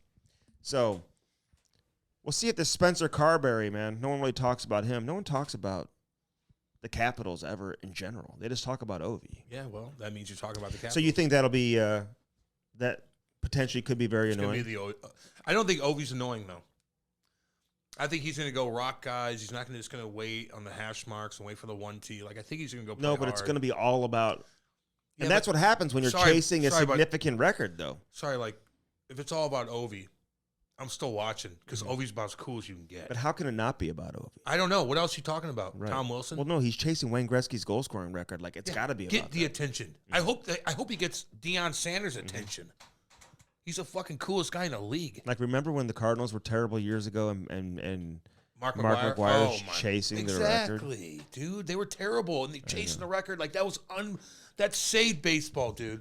Hey, real quick, before we get to Stu Barnes, on this edition of the Cam and Strick podcast, brought to you by... First Form, baby. Fueled by First Form. Fueled by First Form. Yeah. A little foggy today, man. Well, we're going to go speak to somebody. I'm going to... Oh, like a counselor? Yeah. No, I know why I'm foggy. I don't need some counselor pay him $400 to tell him why I'm foggy. I know why I'm foggy. In all seriousness, it helps a lot of people. You know that. I know it does. I'm not saying that, but it's not for everybody. You know what I mean? And whatever I say, you don't have to listen to me. I'm just telling you how I think and what I do. Yeah, kids, you should take steroids. I never said that, dick. I said I want to see a steroid league because it's entertaining when jack guys are hitting 500-foot bombs. In baseball. And I think that when you get older, if you take HGH, I'm sure it helps you. Like, I haven't done it, but I might do it when I get older. If I could afford it. They give it to horses. Don't the horses? I don't know. They get dinged for like performance-enhancing drugs. Oh, yeah, they do. Yeah, no PEDs. shit. The Preakness and all that stuff. Yeah. Oh, yeah. No doubt. And I'm saying, like, if you could take something to make you feel better and live longer, why wouldn't you do it? Although it might be illegal in certain sporting events, I don't give a fuck. What does it do to you? It, like, makes you recover better. I don't know enough about it. Like, I'm just saying. Will it make me grow? Why would you want to grow now? I want to be Your bone structure is only set to a certain extent, dude. If you get too big, you're going to look goofy as shit. Your body, like, the way your bone structure is only able to, handle a 140-pound dude. You know what I mean? Is that what you're saying I am? Kind of. You know what I mean? Like, if you got too jacked, your whole body would kind of dysfunction because your body type's not used to being that big or supposed to be that big. Hey, can we give a shout out to Biz on his he got contract a nice extension? little contract, baby. Way to go, Biz. Surprised they didn't announce it on the first day of free agency. Yeah. Signs this 3-year deal. Yeah. Good for him, man. What do you think he's getting? Oh, hopefully $1 million. More than $1 million. Think so? Probably 1.2 or something. I don't know. I mean, a year. I don't want to compare because you can't to like Shaq and Barkley and those guys. No, you cannot. But if they're getting like, what do you think they're getting? 7, $8 million a year, maybe 10. I mean, Biz is probably the reason why a lot of people tune in outside of the game. Of course they are. You know what I mean? Or he is, no doubt. So I hope he's making $1 million or over. He works his ass off. He's entertaining as hell. He's the most popular guy in the NHL besides Connor Bedard and Sidney Crosby. Biz, sorry. And Connor McDavid. Hey, NHL. Hey, NHL. You know who your most popular player is? Biz Nasty. Biz Nasty. He's your most popular player by a mile. He played 200 games. He's your most popular player. Biz Nasty is the most popular hockey player in the world. Think about that. Why do you think that is? Because he's funny. No, I know that. Well, why'd you ask me? I'm saying, like, I didn't know if you're taking a shot at the NHL for not, like, marketing their players or something. No, I don't know what I am. Or because the players I don't know what I'm saying. Anything. I don't know what I'm saying. But what I am saying is he's the most popular hockey player in the world. And he's not even a player. He's not even playing. And he only played 250 250 And he's the most popular player. I heard that he's going to be doing Hockey Night in Canada, too. Good. He should be everywhere. He should be on every commercial. He should be everything. He should be, like, officiating the games. He should be everything. He should be coaching. Everything. He's the face of the NHL. Biz. I love it. Like, he should just be doing Zoom interviews. Like, every day. With every team. At the end of every game. For the number one star. He's gigantic. No, he is. He's gigantic, dude. Good for him, man. I love him. He's the best. He is. So, little shout out to you, baby. Stewie Barnes. He's a good dude, too, there, baby. He catch you off guard with anything or no? Like, did you know that he played with as many great players as he did? I knew. And he played as long as he did? Yeah, I knew all that. You didn't know that. I played against him, Andy. You know what I mean? What league? NHL. Oh. The league I played in. The league you didn't play in. You know. Do you remember playing against him? No. Well, then what do you mean? No, but I did. You don't remember? No, but I did. You had to have, yeah. Yeah, I did, but I don't remember. Just like you probably didn't remember playing against me. It's all good. I'm just being honest. Mm-hmm. You know what I mean? But I do remember him from Buffalo and all that. Yeah. I just don't remember playing against him, but I know I did. I don't remember him as much from Florida. Yeah. Although I probably should. Yeah, there's other guys on that I team. bet you if I went back and watched the game, I'd be like, oh, yeah, of course I do. Yeah. But I remember him from Buffalo and Dallas probably the most, just based on my age, man. But he, had some good seasons, man, with Pittsburgh, too. You last that long. And if you look at his numbers, man, he was pretty much always around 20 goals, Yeah, he's solid, man. Big time. Solid player. Good guy. Got a good gig going right now. Great guy. Owning the team. So you think that's the best gig? No, the best gig is doing as least amount as possible and getting paid for it. Mm-hmm. That's not the best gig. It's a cool gig. You said being an owner of a junior team is like the coolest. It is a cool thing. The coolest thing is just have a bunch of money and not have any responsibilities. That's the best thing. Would you join a management staff for a junior team? Yeah. You would? Mm-hmm. Like, quit everything else you're doing? No. I'm not living in Canada, and I don't want to travel. Well, I didn't say it had to be a Canadian team. Then absolutely not. Then like a USHL team? Nah. No, I'm not leaving my house for that. When I could sit here with you and talk for 2 hours. Go live you out of your fucking mind? Go live in Des Moines. No. Hell no. Cam, I got a great setup for you in Des Moines. Fuck that. Or Cedar Rapids. I like doing what I'm doing, man. It's easy. We have a huge fan base. I connect with them. You're way too day. clowdy on Mondays. Oh fuck! I partied all weekend, dude. I still bring it, man. Let's go. What's up? I'm here. I never miss anything. It took 25 minutes for you to get going today. It always takes time for you to get going. Once you have that first form, you never get going. First Form energy drink. I'm good, man. Then you're all good. Sponsored by First Form, baby. Let's go. First Form. Use our link, and more people are, man. I love it. I see it. I see your name. I get the emails. I wish I could name all of you, but I want all of you to know who have bought stuff from First Form using our link, firstform.com/Cam and Strick. I see all of you, and I thank you from the bottom of our heart. Thank you, guys. We love all you guys. It helps us out. Keep this thing rolling, and baby. everybody at First Form thanks you as well. Yeah, and you know firsthand what you get with those people. Yeah, man. Like the best customer service, most genuine customer service you'll get from any company in North America. I feel comfortable saying that. No, I agree with you. They'll give you a handwritten letter. A what? Handwritten letter. Mm-hmm. You know what I mean? Just makes you feel good. Yeah. Little things. They do it right. That's why they're successful, and that's why people are going to handwritten. I don't even think I can do handwritten letters. I get like a writer's cramp on my hand, Yeah, but always go through our link. It just helps us out, guys. So go to First Form, check out all their stuff. Firstform.com/Cam and Strick and get the protein. Damn right. That's the most important way to start it. I'll tell you the best way to start, honestly, just to download the app. Get the app. That'll structure everything else from there. It's easy to follow. Nutrition, workout plans if you want that.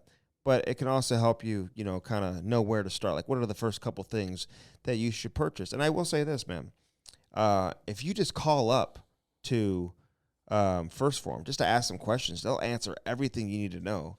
And then go ahead and order it by using our link, firstform.com/Cam and Strick. So do that today. First Form, baby. All right, we talked about the Illinois Recovery Center. Cam went there the other day. If you are someone wants to learn more about the IRC, we call it, the Illinois Recovery Center, give them a call today, 888-743-0971. 888-743-0971. Their mission is to be the receiving hand when someone is seeking help. They deliver like a comprehensive system of care, Cam, that welcomes both the individuals struggling and the families alike, and you saw it firsthand. I saw it firsthand. I've seen it multiple times, actually, firsthand. They're the real deal. Mm-hmm. The people running the place there have been through hell and Chrissy back. And Eric. They know, not just them either, just so you know. Yeah, there's other people there, too. So many other people. They've all been through it. Mm-hmm. They know exactly what they look at you. When they look at you, know exactly what you're going through. Right. They know exactly what you're going to go through. They know exactly how to get out of it. They know exactly what your family's going through. Mm-hmm. They know it fucking all. Get in there, and you got to do it now. You cannot wait. The longer you wait, bad things are going to happen. You got to put your foot down and get on this right away. They'll work it out with you. They'll figure it out, and they'll save your life. They'll save your life. You hear me? Wow. You got to get a hold of them. I'm telling you. I know these people firsthand. I'm telling you right now, they will help you. Yeah. Check them out. I don't think there's anything else that needs to be said there. Because they will save your life. There's Save no your doubt. fucking life. Again, 888-743-0971. If you'd rather email, you can do so. info@IllinoisRecoveryCenter.com. You can shoot over the email. And I've been talking to people at nighttime on my WhatsApp. Yeah. All around the world. I call them. I try to talk to you as long as I can. And how do they get a hold of you on WhatsApp? They'll reach me through social media, and then they'll text me, or I say call me on WhatsApp, and they'll find my phone number. So anytime you guys need to talk, I'm right here. Yeah. A guy texted me the other day, Cam, I fucked up last night. I just messaged him back. I go, what'd you do? He told me. I go, you're gonna be okay. It's not that what would they do? That like he did coke for the first time because he drank too fucking much. I go. He goes, I'm so down. I go, stop. Sleep it off. You're gonna be fine. You just do 2 lines. You're okay. You're okay. Yeah. Remember how shitty you felt. Remember how shitty you felt. Don't do it again. Get away from it. It's demon.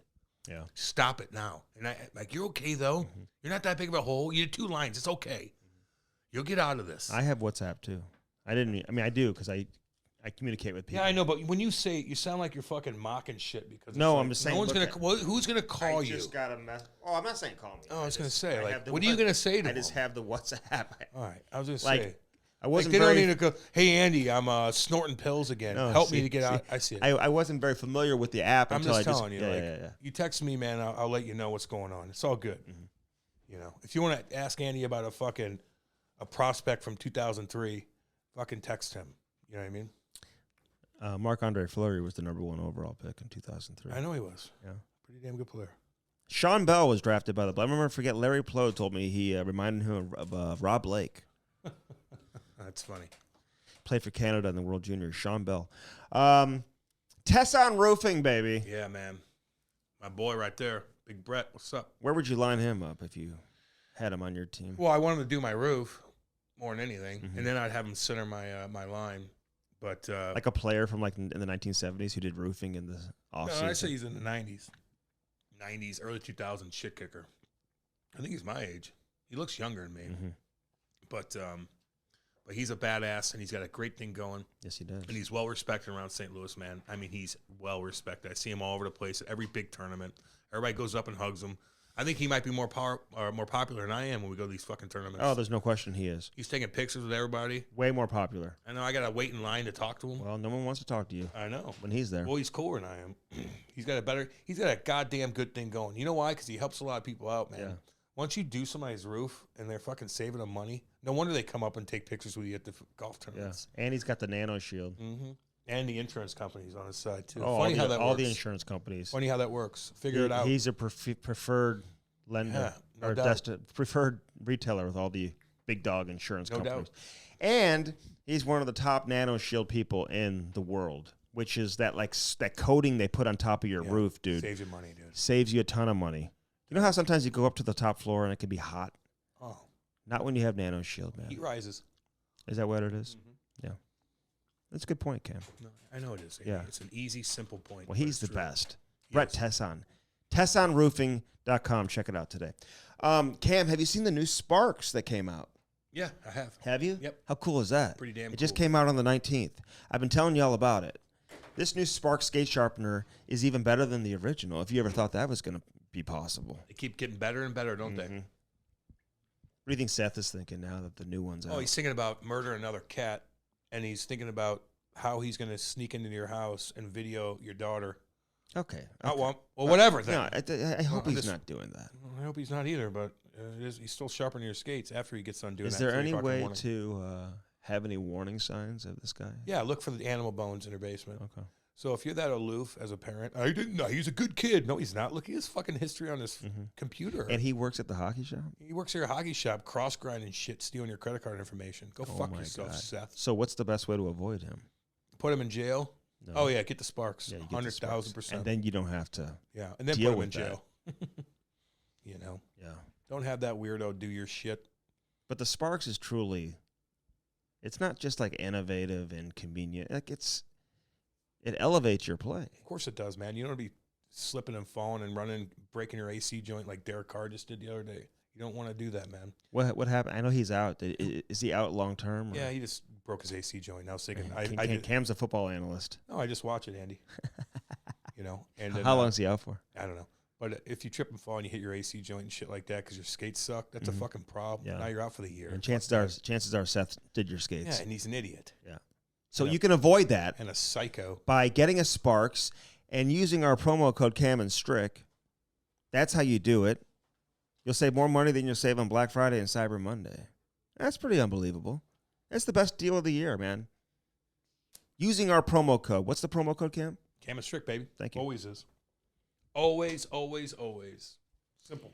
Get a Sparks, SPARX. Check them out, sparks.com. They're available they're on Twitter and Instagram too. If you want to see their Instagram account and learn more information, give them a call today. Tell them we sent you from the Cam and Strick podcast. All right, Bellman Automotive. At Bellman, Cam, you get no what? Swinging dicks. Well, what does that mean? So you get 10 swinging dicks, come out there swinging their dick around, talking to your wife, telling your wife that, I know your fucking husband. That's Kane Jansen. I used to kick his fucking ass in high school. And then Kate's got to be like, no, you didn't, you fucking weirdo. Oh, my God. Oh, she would get involved with that? Well, she's the one trying to buy a car, and the guy's swinging his dick around saying he beat me up in high school. I see. And he went to fucking Seckman. I didn't even saw you, idiot. What an idiot. I know. That's a swinging dick. Oh, my God. Creeping out your broad. Well, at Bellman, you don't get any of that. What you do is you get the best selection, best prices, best customer service. No matter how bad your credit is, it doesn't matter. Everybody gets approved. Everybody walks away happy. If you have a used car, no matter how bad it is, no matter what condition it's in, they will buy it from you today. They want it. Bellman.com. Located where? Troy, Missouri. Say hi to Danny boy. Hey, Danny. And Kenny? Kenny. God dang, boy. The heck you doing, boy? What about Dale? Oh, that's Dale. Fucking Dale. What up, Dale? Hey, man, they'll serve you sushi and flavored water, too, man, which is unbelievable. That's the kind of customer service you get at Bellman Automotive, baby. All right, Stu Barnes. Great calls from Rick Jeanneret. Talk about him, too. The late Rick Jeanneret, man, one of the most legendary hockey play-by-play announcers in hockey history. And Stu Barnes, obviously some great calls, man. Had a great career. Now doing his thing as the owner and coach of the Tri-City Americans. And he joins us now here on the Cam and Strick podcast. The Cam and Strick podcast is brought to you by First Form. Use our link, firstform.com/Cam and Strick. They are the real deal. Get your protein, get your bars, get your apparel, get everything you need from the one and only First Form. Yeah. Firstform.com/Cam and Strick. Now to the interview. Hello. Stuart Douglas. Is this Stu? It is. What's up, man? What's going on? How we doing, guys? Oh, thanks for doing this, man. I appreciate it. Yeah, no problem. Where you at? Where you at right now? In Tri-Cities. Oh, perfect. Perfect. Nice. Nice. You just coming off that like 20-hour bus ride? Yeah, literally. It was 14 hours. Pulled out of the rink, pulled into our rink. So yeah, it wasn't too bad. God. Actually, it went.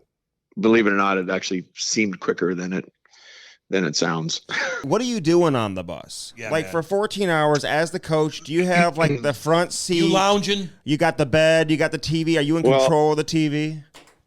No TV. It's pretty quiet. Everybody now has their phones, so they're able to listen to music or do whatever they want to do. Coaches, we got to watch video. So we're breaking down video from the game that night, and then, podcasts, of course.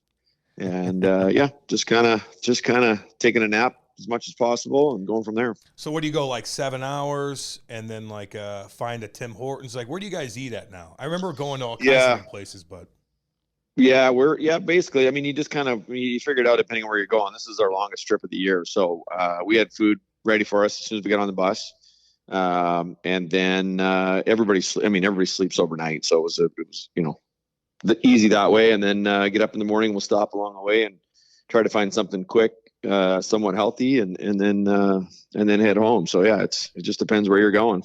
Always got to go across the border, which is kind of a pain in the ass, isn't it? Yeah, it's not too bad. You know what? Actually, everything's pretty organized. Everybody's pretty dialed in and have what we need. We're lucky down here in the U.S. division. There's 5 other teams now in this division, so our travel's pretty good, and we don't have to deal with that a whole bunch. But when we do, everybody's pretty good about it, and everything goes pretty smoothly. Okay, so who's the bus driver? Like, do you have the same driver every trip? And he's driving like overnight, right? Is he sleeping during the day? Like, what's going on with the bus driver? Yeah, there is. There's. It depends. Sometimes you get new drivers. Sometimes you get the same one, just depending from team to team. And yeah, you have to be very. They have hours that they can travel, and you have to be conscious. And for a long trip like this, you have to change drivers part way, so they don't get too many hours working. And yeah, they're usually rested and pretty good. They're really good at what they do. Yeah, they're dialed in. Listen, you're like one of the owners too. So are you like, hey guys, listen, we're not going to eat very expensive on this road trip. We're going to save some money. I'm going on a trip to Italy. And you got to use the same stick that you've been using the last 2 weeks. I don't want you changing sticks. We're not buying new sticks. Are you cheap? Yeah. No, we're pretty good with the guys. We treat them pretty well. They eat pretty well, and yeah, for sure. No, we're certainly conscious of what expenses are, but the other part of it is these guys, we treat them pretty well. So, I was going to do a feature on our television broadcast for the Blues a few years ago, like about a player who like goes through like 100 pairs of skates a year. Like he takes them out of the box and wears them. Yeah. And the equipment guy at the time was like, I don't know if we should do that, man. I don't know if we want to let the owner know how much money we're spending on skates right now. Like this guy will wear them straight out of the box, It's amazing. I don't know how guys do it. I remember, years, obviously when we played, but just putting those things on, you have to heat them up and work them in. And it's like a month later, you finally get your skates going. It's like now these guys just put them on. So, and away they go. What's like the big expense? I know there's so many of them, but like you guys, like the stick situation. That's what it's sticks for sure. Isn't it though? It's sticks for sure. Yeah. It's because it's sticks for sure. They're just so expensive. And they're quite the product that obviously what you and I were using is a lot different than what they're using now, like it's pretty incredible. So yeah, sticks are the biggest thing, and guys are good about it. They realize how expensive they are. These guys are all coming out of like minor hockey band and midget, so their mom and dad have been buying their sticks for them, so I'm sure they know how much these things are. So yeah, we had a tree branch, That's a exactly. Sherwood tree branch. I told our guys the beauty of those sticks that we used to use is you could use them on the ice and take them in the gym after and use them for doing squats. I know, and curls and whatnot. Yeah, they're heavy enough. How's the crowds? You know what? It's been good. Like it's been really good coming back out. After everything happened with the pandemic, obviously was a little bit different everywhere you went, but it's been great. Like the support we've had here is really good, and as you're moving around the league now, you're starting to see big crowds coming back, and it's been fantastic. Probably the second half of last year, you really started to get that atmosphere again. And good. And yeah, it's awesome. It's good. It's carried over into this season. So listen, you had such a long career, man. A lot of moments during the course of your NHL career, but just a unbelievable junior player. You're putting up 50, 60 goals, like just crazy. And I'm watching interviews of you when you were playing junior. yeah, it looks like it was in the 1950s. It wasn't that long ago, yeah. But it's the announcers got this big afro going. It's just and I love seeing those old school interviews, man. It's awesome. But you put yourself back in the situation that these kids are in right now, because in reality, Stu, it wasn't that long ago.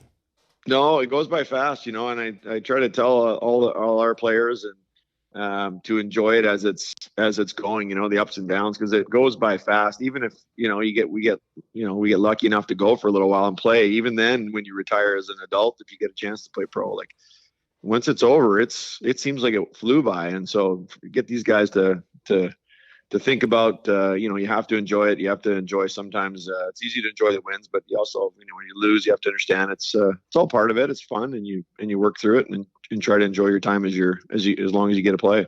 So how do you balance between being a coach and an owner? Meaning you have so much that you have to rely on and dissect as a coach. You have the team, You're doing video, but as an owner, are you at the end of the month crunching numbers with everybody, being okay, we need to fix this? Or are you I got my crew doing that, I need to focus on coaching, and that's it? Yeah, you said it perfectly. We've got a good, really, really good staff. One of our general managers, one of our partners, so he manages some of the hockey stuff and the business stuff. And yeah, you said it. It's just kind of making sure people around you are good people, and everybody that's involved, give them responsibility and let them run with it. I've got two awesome assistant coaches. Jody Hall, ex-player, played for a long time. Yeah. Oh, yeah. He's awesome. He's been tremendous. This is his second year. And then TJ Miller, who's a young guy that I think is going to be a head coach, certainly at this level. Just a smart guy, 28, 29 years old now, and got tons of experiences at all different levels. So it's, good people around you, and you just work through it. And yeah, it's been fantastic. Jody Hull, no relation to Brett Hull. No, although same name. No. Yeah, exactly. Hey, listen, what is it that, like, I'm watching like NHL camp right now. I mean, I know everyone's watching from afar as well, but like you're watching up close. You see the rookie tournaments and stuff. Like, what is it that separates these guys? Like, even in Blues camp right now, they've got like 60 kids in camp. Yeah. Not kids, but players, So like right. that's a big number. And you got all these players playing junior. Everyone has their eye on getting to the NHL. Like, what is it that separates certain kids from others that allows them to get there outside of the obvious? Yeah, I mean, like you said, the obvious things are, just ability, pure ability, and skating and skills and things like that. And you know what? For me, I think IQ is a big thing. I think you've got a player maybe less skilled or less, flashy, that's super smart, that they're able to continue to climb the ladder because they're able just to play their position well, or be, or anticipate things like that. And honestly, I think the biggest thing certainly at the highest levels is just the ability mentally to be good every night. Like, it's hard to get drafted, or it's hard to get to a camp. It's even harder to make a team, and it's even harder to stay on the team. So if you can perform night after night after night, and that's why I think guys that have long careers are just able to get there every night. They're able to play at their best and handle pressure situations. So yeah, it's interesting. And like, I think for me, I've been here now, this is my third year at this level. Like, you've really got to be patient with players as well, because these guys are so young, and they're growing so quickly. A player that you see at 16 or 17 years old could be a completely different player at 18, 19, or 20. So wow. You really just got to be patient, try to give them as much support as they can and help them develop, help them get confident, and then see where they go. I mean, we've got a couple of young guys that at 16 we're just hanging on and trying to stay in the league, and now they're just dominant players, and it's really cool to see them grow like that. No, I bet, man. It's got to be a good feeling. Like, how are you as a head coach? Like, are you like a player's coach? There's always a balance. Like, how do you, like, is your door always open? Are you flipping over tables? Are you kicking tables down, knocking a gator right now? Say no one's eating on the way home. We're saving money, okay? Not at all. Yeah, exactly right. No, not at all. I think that my guys would say I'm pretty low key that way. I think, for me, I think playing for a while like I did, I think you recognize that players are trying to do their best. Sometimes they need a little direction and go from there. I think it's more about just kind of supporting and making things obvious and supporting the players really and getting them to understand that this is kind of how we want to play and the style we want to play. And it's more about the team than it is about individuals. And our guys have been great. Like, they've responded pretty well. We've come a long ways, certainly in the 2 seasons now, 2 full seasons that we've had. So, like, what's a thing that you got to kind of watch with the players, not on the ice, but kind of like off the ice, in the town, maybe going to school, the social media aspect? Like, what's something that you and the coaching staff have to really look at and keep an eye on? Yeah, well, I think all of that. You mentioned it. It's, these guys have a lot of noise around them now. I think for our school guys, they've got to make sure obviously they're at school and they're on top of their studies and not letting that slide. I think social media is a big thing nowadays. They've got to be conscious and aware of that, and that's obviously something that's dangerous for these guys. You know what? I think the big thing is we really, when they come in the front door, we talk about being good people. Like, we want you to be good players, but more importantly, you got to be a good person, and that means in the community, with your teammates, with our staff, with your teachers, your billets, whatever that is, and so that's really how we've kind of framed expectations here is be a good person and do the right thing all the time as much as you can, you know what? Again, our guys have been great. We've been really excited about it, and so far so good. Who fires you? Like nobody. Oh. You know what? I will say this. You know, it's the Ole first year I was Kolzig? back here. Yeah, maybe Ole and I. If Ole ever calls me and says we need a serious conversation, I probably know where it's going. So that's a good question. I don't know. We haven't got to that point. Hopefully, it doesn't get to that point. No, you won't get to that point. You kidding fine. me? You're fine. No, you're in good shape. Hey, listen, I'm curious though. Do the parents call you? Are they like, hey, why isn't my kid on the power play? Because I know it's junior and it's not still, you know, AAA hockey and whatever, but I hear some of that still exists even at the junior level. Are you dealing with that? Yeah, no, I'm not. I think we've been lucky. We've got a really good group, and we haven't had situations like that. So it's been good. I know it's frustrating. I mean, we're all parents, and we all want the best for our kids, and sometimes it doesn't always go like in a linear direction. So, you know what? It's been good, and we haven't had any issues like that, and hopefully it continues that way. All right. So when did you get the coaching bug? Like when you're playing and you're like scoring overtime goals and Rick Jenneret screaming your name. Yeah. Rest in peace. Are you thinking like back then, like, hey, I'm going to study like Lindy Ruff. I'm going to study Dave Tippett. I'm going to see how they go about doing their thing. And like Roger Nielsen, who you had back in the day, man, he had some great coaches.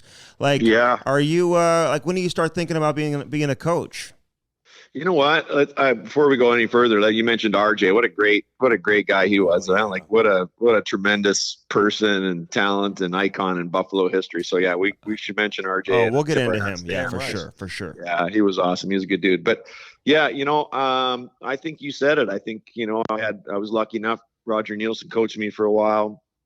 You know, Lindy Ruff coached me. I had Dave King before I got into the league with the Canadian national team, who was an awesome coach. And then I think they help you so much along the way in your career. And I think you look at it and say, wow, you know, they had a big impact on me. Can I do that? And then honestly, when I retired in Dallas, Dave Tippett was the coach, and actually Doug Armstrong was the GM there in St. Louis, and was still in Dallas before he went to St. Louis. And so I retired, and Tip just said, hey, you know, if you're going to retire, what do you think about coming on staff? And I was living there already with my family. My kids were in school. I wasn't going anywhere. And I thought, you know what, let's do it. And so jumped right in right away. I mean, I retired in May and started coaching in September, and the way it went. So yeah, Dave's like, hey, be here at 6 a.m. and you're not leaving till like 8 p.m. Tell your family that you'll see them like in like 6 months. Yeah. All of a sudden those hours those players' hours are a little bit different than coaches' hours. That's right. No kidding. Yeah. Paycheck can be a little bit different too, you know. Although that was different too. Although the head coaches, man, I mean, they're bringing in some serious coin. Yeah, right. So was that tough to leave the NHL? I know you were an assistant there for a few years. Like when did you start? Yep. And you already owned the team, you know, with your ownership group. So like, whose idea was it for you to, you know, return back to where it kind of all started for you to become the head coach there?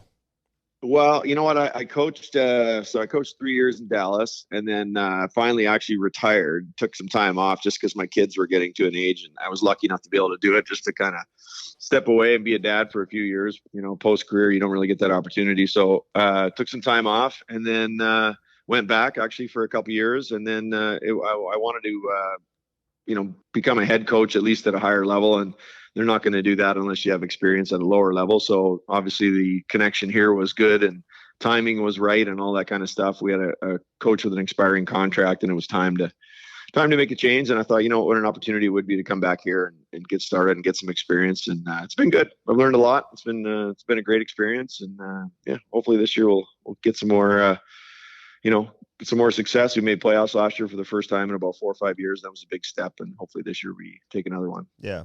Oh, for sure. Hey, what was it like coaching with Hitch for a year? Would you sit around doing crossword puzzles and being like, Hitch, that wasn't a goal. Holy's foot was in the crease. Well, come on. We all know the answer to that. Was it a no goal? It was not a goal. Come on. That was the rules all year long. Apparently they Holy says it was a goal, though. Just so you know, Stu, I'm just saying. Holy says he's going to say that. I'm joking. He's told me that before. Hey, but didn't the league send a memo out right before that to say something about possession or something like that? I don't know. I don't know. Okay. Okay. Anyway, yeah. What did Hitch say? So they, whatever the asterisk goal goes in. Yeah. So 3 years later, I get traded to Dallas, right? Mm-hmm. So half those guys, or a few of those guys, are still there. So that was a running joke right away, like, talking about the win and all that kind of stuff. But yeah, that was definitely no goal. But anyway, working with Hitch was, you know what, it was pretty good. I really enjoyed Hitch. You know what, he's a smart guy. Like, he knows the game inside out and backwards, and it was I really learned a lot, maybe more that year than any year of coaching. Yeah, he's a big WHL guy too, man. But when did you get over the goal? I know you still haven't. You're probably gonna say I haven't. But when were you guys still in shock? And you're like, well, wait a minute, we gotta wait. This is not gonna be it. And like, when was the time you're like, okay, we have to accept this? Like that night?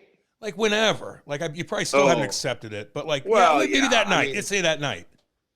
Well, I don't think anybody accepted it that night. I think we all realized it wasn't going to get changed after probably, I don't know what it was. It was probably at least an hour. I think we all had our gear on in the dressing room for quite a while post game, just waiting to get the nod to come back out. But I don't know. I mean, you know what? The way I look back at that whole thing, it was disappointing. Obviously, really disappointing, as we came so far and so close. And you know what? It was it was a great series. Like, subtract the goal and all that stuff from it. It was a good series. Like, we battled hard. We had some guys with some unbelievable efforts on our side with Dom and some of the really good players that we had. You getting to know a lot of those guys in Dallas after the fact are all good friends of mine. But they talked about how banged up they were and how they had to battle through and some of the efforts on that side. So it's too bad that is the thing that everybody talks about from that series, because it was a really good hockey series. You know what I mean? So, but hey, it is what it is. Can't change it. Onward and upward, right? You know what we talk about is the fact that Holly says that the building there in Buffalo, they didn't send any beer in the locker room. They had no beer to celebrate with. That's what he says. Well, it was like, I don't know what time it was when it ended. It was late when it ended, so everything was probably shut down. But Dallas was loaded, man. Like, if you look at that, their roster was unbelievable. They were loaded. Yeah, they had a lot of really, really good players. Like, I mean, I'm just thinking off the top of my head, Joe Neuendijk, Modano, Zubov, Holly, Eddie, and that, Darian Hatcher on the back end. I mean, they had great support players too, like really, really good depth Mike players. Yeah. Carbonneau. Yeah. Been there, done that, have all the wins to show for it. Like, they were a good team. There's no doubt about it. So, and our guys were, we were younger and up and coming. Obviously Dom was a great goalie, and we had some really good players in our team. Probably not the marquee names that Dallas had, but just some really good NHL players. So it was disappointing. There's no doubt about it, but it's all good. But the Dominator, like, how was he? Like, could you talk to him? Was he just in his own little world and you just let him be? I mean, did you have a good relationship with Dominik Hasek? Yeah, absolutely. Dom was a good guy, a really good guy. He was, but very, very competitive, like highly, highly competitive. Like, you couldn't score him.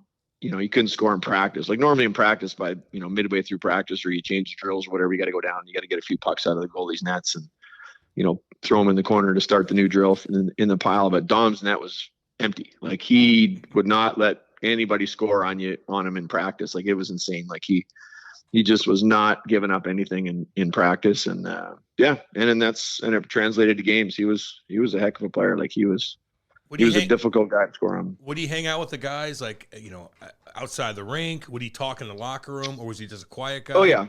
No, he's a good guy, really good guy. He's funny and joke around and stuff. Yeah, really good guy. No, what a player though. I know, because we hear both sides. Yeah. Like, some guys come on here, they didn't like him. Other guys come on here, they really liked him. So it's good to get your perspective of it. Hey, listen, speaking of like impressive rosters, like that team you played on in Winnipeg, like when you first got to Winnipeg, man, like they had some unbelievable players, and just being around. First off, why didn't it work out for you? You think there, like, why did you have to really go to Florida to establish yourself? And which kind of set the groundwork for the rest of your career. Yeah, you know what? I think going in there being a first round pick, I think obviously there's a lot of, I mean, not like nowadays, nowhere near what the pressure is on these guys nowadays. It's incredible. But back then, there was, in a Canadian market, I think there was a lot of expectations. I mean, I played parts of 2 seasons there, half seasons. I think my second year, this is how things have changed, right? Like I think the 1 year I got sent down. I think I had 9 or 10 goals halfway through the season and got sent down. So basically a 20 goal season and I got to get sent down, right? Like things have a little bit more scoring back then than there is now. But you know what? Who knows? That's a good question. I think the big thing for me the third year, and Mike Smith was the general manager there, and he was fantastic. I think we talked before the season, or at least my agent did, and just said, hey, if he's not going to get more ice time or be more a part of what's going to happen, would you be willing to maybe move him somewhere where he will? And timing was perfect. I started the season, had a decent start, and I think that they wanted more of a checking style centerman. And Randy Gillen was available with Florida, and I think timing was good. They thought they wanted more offense, and so I got to Florida, and Roger Nielsen, who we talked about before, said, "Hey, Stu, you're our third line centerman, and you're going to play every night, whether you make a mistake or not. And here you go." And so I knew at that point, like all I had to do was just play and get better and better, and wasn't worried about coming out of lineups or anything like that. It was awesome. Roger gave me tons of opportunity, and that team was a great bunch of people and players as well. And so we all just kind of stuck together, and it was awesome. Domi on that team? Ty was on the team. Yeah. So my second year, when I got called up in January, I finished that season, and my line was Ty, Domi, and Chris King were my wingers. Oh, so I was this little skinny guy. And then they had these 2 guys, great guys, and obviously, tough as tough can be. And so were you like, when you saw Ty though, and you've been around the game and you saw monsters cruising around, and then you see Ty, who's a smaller guy, and he's fucking throwing so hard with both hands. He's bagging up these guys that have been in the league a long time, and they got 7 inches on him, where you're like, this kid's a freak. Mm-hmm. It was amazing. Like he was yeah. I mean, you watch some of those fights now, it's just incredible to see what that was. But yeah, no, and you know what? And Ty could play too. Like Ty was a good player. Like I think that got overlooked a lot. Like everybody talks about the scraps and stuff, but like he had pretty good hands. He was a good skater, and he's a hitter too. Yeah, he was a good player. So like I think that gets overlooked a little bit, but yeah, no, it was good. It was good. It was a good. I really enjoyed Winnipeg. It was a good time. All right, what about Jagr and Selänne? Because you're on the team when he scored 76 goals, man. His rookie season. I was. Like that just had to be crazy. Everybody's like, who is this guy? He comes on. People knew who he was, obviously, but he just came on the scene unlike really anything we'd ever seen before, man, for a rookie. Even though he was 22 at the time, I think he wasn't like he was 18 years old, but still, 76 goals is 76 goals. What was that like having a front row seat to that? You know what? You nailed it. I had a front row seat. So I knew Tamo from years before because he had broken his leg. Like he had got drafted, and I think had broken his leg either that summer training or something. So a season or 2 before that, I got to know him because he had come over for training camp. And good guy, really good guy, as everybody knows. He's such a well-liked guy around the league. And then he goes back home to play, and then comes back. I started that year in the minors. I got called up in January, and you talk about a front row seat. I dressed every game the rest of the season, 40 games or whatever it was, 30 some games. I might have played 2 shifts a night, like max. But for some reason, I dressed every night, and I just sat there night after night and watched Tamo score goals. And it was unbelievable. Phil Housley was there too at the time, and was just feeding Tamo breakaways and rush chances. And literally, it was awesome. I just sat there, like I said, front row seats the whole time and watched this guy score goals, and he could score from anywhere. It was incredible. Two shifts a night, really, Stewie? Not much. Oh, it was pretty lean, but that's tough. Okay. I know. I get it, man. Part of the learning process. I get it. You got to be on the ball, man. Even though your legs are cramped up because you haven't done shit in 12 minutes, you got to go get the puck out of the zone. Or get the puck in. Yeah. Get the puck in, get the puck out. You're damn right. Keep it simple, yeah. Especially when Ty's giving you floaters and the skates. Oh, my God. Phil Housley, man, you just mentioned Phil Housley. Yeah. And he played here towards the end of his career. He probably doesn't get enough credit. I know. He was putting up a ton of points, man. Were you like, wow, man, this guy, why doesn't he play forward the way he skates, man? He was, you know what? Because no one really skated like that on the back end, did they? No, I don't think so. He's kind of ahead of his time. You know, you see a lot of these young D-men now that are breaking into the league, you know, Cale Makars and guys that skate so well and handle the puck so well. They're almost like a, you know, such an offensive threat all the time. And that's the way Howie was back in the day. He could create from his own zone and get up the ice, and if anything went bad, he could beat everybody back because he was such a good skater. And there's just, it was fun to watch. Like there were a lot of talented guys in that team, and just be around. Another guy that was there was a really good player, was Alexei Zhamnov.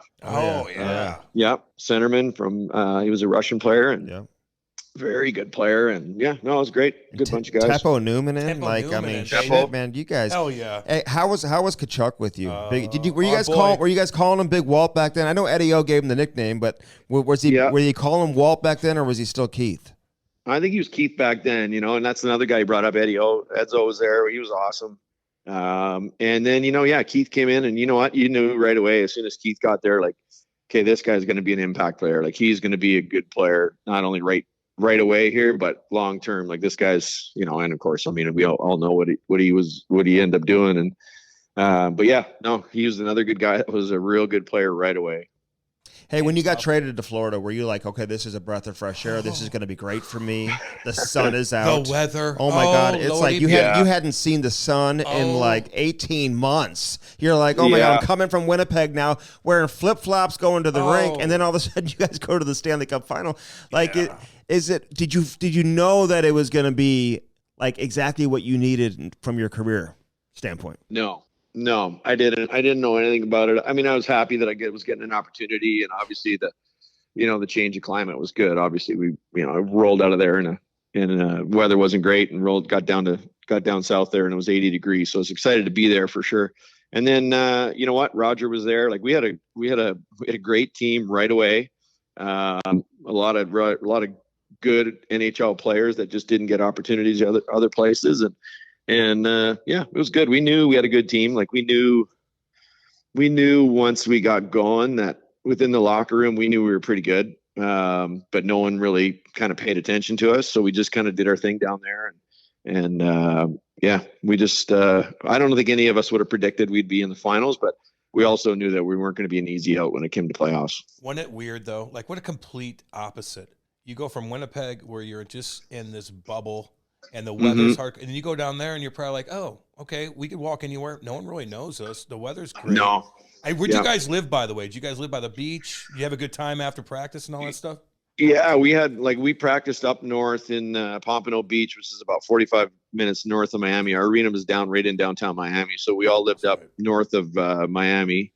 And, it was kind of cool because no one really, like most places, back then at least, or with the expansion team, like no one really knows the city. Certainly Florida, no one really knew Florida. There wasn't anybody from Florida that was playing for the team. So when everybody went in there, the real estate agent that whoever got hooked up with the first real estate agent, we all lived within 5 minutes of each other. Like everybody lived off of one road. So like the main road, there'd be a neighborhood on the left. You'd roll in there, there'd be 3-4 guys in there, and then up a mile to the right, there'd be 4 or 5 guys in there.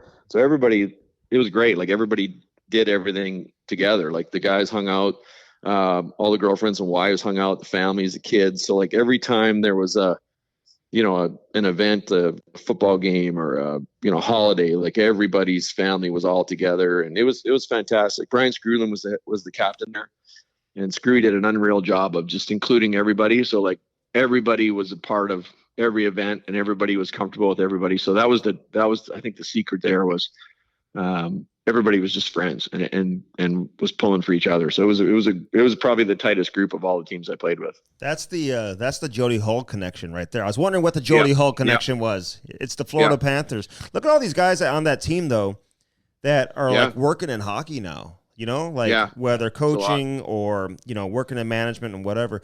Scott Mellenby comes to mind, man. Were you there when he was like killing rats and like Rat Mania took place? I was, that's the name as you're saying, I ran into Mel at the draft this year and chatted with him for a while, and Dave Lowry, Jody Hull, Tommy Fitzgerald now is GM in New Jersey, and a lot of guys are around the game and doing some good stuff. Lindy Ruff was our assistant coach, now obviously he's head coach in New Jersey. But we were the old Rat story was I was standing in the hallway ready to go for a game, and we see this little furry thing running down the hallway into the dressing room, and the whole story. But that was that was another thing too, was just kind of the way it all worked out, and it was timing and good team and all that kind of stuff. So.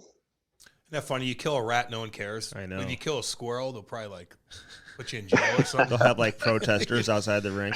But in the final though, when you're playing Colorado, were you guys when you first started playing them in Sakic, in Forsberg, in Foote, and all these guys, are you oh boy, okay, we're in one right now? Yeah, we rolled, we beat some good teams, right? We beat Philly with Lindros and Brind'Amour. Yep. And we had Eddie Jowanowski and Rhett Warner were two of our rookie first year D-men, and they had to play right straight up against Rod and Eric, and that's a handful for anybody, let alone guys that are in their first year. So they had their hands full. So we beat Philly, we beat Pittsburgh, and then I think we beat Boston we beat Boston in the first round that year. And Ray was still playing, Ray Bork, who obviously that name speaks for itself. So Mario is still in Pittsburgh, and Ronnie, and all some great teams we beat along the way. And then we get to the final, the first game so we beat Pittsburgh, went straight after the game from Pittsburgh to Denver. And then I think we didn't get into whatever time it was. And then I think we had that day off. We had a media day, and then we started right away, 3 days in, boom, it was go time. And these guys, Colorado had, I think, a week off because they were done their series early. Oh, yeah. First game, we were right there. I think we had the lead halfway through, maybe 2-1. I think we ended up losing the game 3-2, 4-2, something like that. So it was a close game. So, all things considered, you probably think, geez, we just come off a pretty big series, won the East, come in here, have a close game, we lose, but hey, we're in it. And then next game, it was a Forsberg show. I think it was a 7-2 game. I think he had 3 or 4 points, or, was just putting on a clinic. So we come home, and the last 2 games are close games. We lose the 4th game in triple overtime, 0-0 game. We lose 1-0. So we were right there. It just, we just couldn't hang on any longer. So, but it was a heck of a run. It was pretty cool. Yeah, man. I remember that for sure when I was a kid. Now, you mentioned Joe Sakic. Is that his brother, Brian Sakic, who played with you in junior? Yeah. He was here my last year here. He was here, and then he stayed for, I think, 1 more year after I was on. He was a year or 2 younger than me. So yeah, he was a good player, very talented, score goals, tons of points, good passer. Scored a bunch of goals. Yeah. Yeah. And then Jerry Johansson, is that the same as the agent, who's now an agent, who's the assistant coach? Man, yeah, Jerry was assistant. Yeah, with this team came from New Westminster, so that the team moved in. The first year was here, so I played my first year up in New West, in suburb of Vancouver, and then the team moved down here, and then Jerry was assistant the first 2 years. Well, my first 2 years, so, and then he moved on to obviously be a really successful agent, and a great guy, really, really smart guy.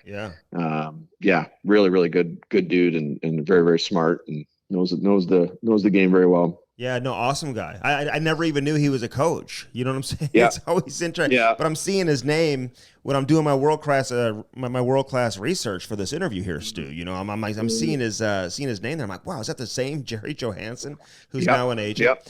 Hey, how about the fact that you grew up a huge Gretzky fan, the biggest Gretzky fan, growing up close to Edmonton? I'm sure you went to some games as a kid and whatever. And then your first ever NHL game is against the LA Kings and Wayne Gretzky. Man, you can't make that up. How cool was that for you?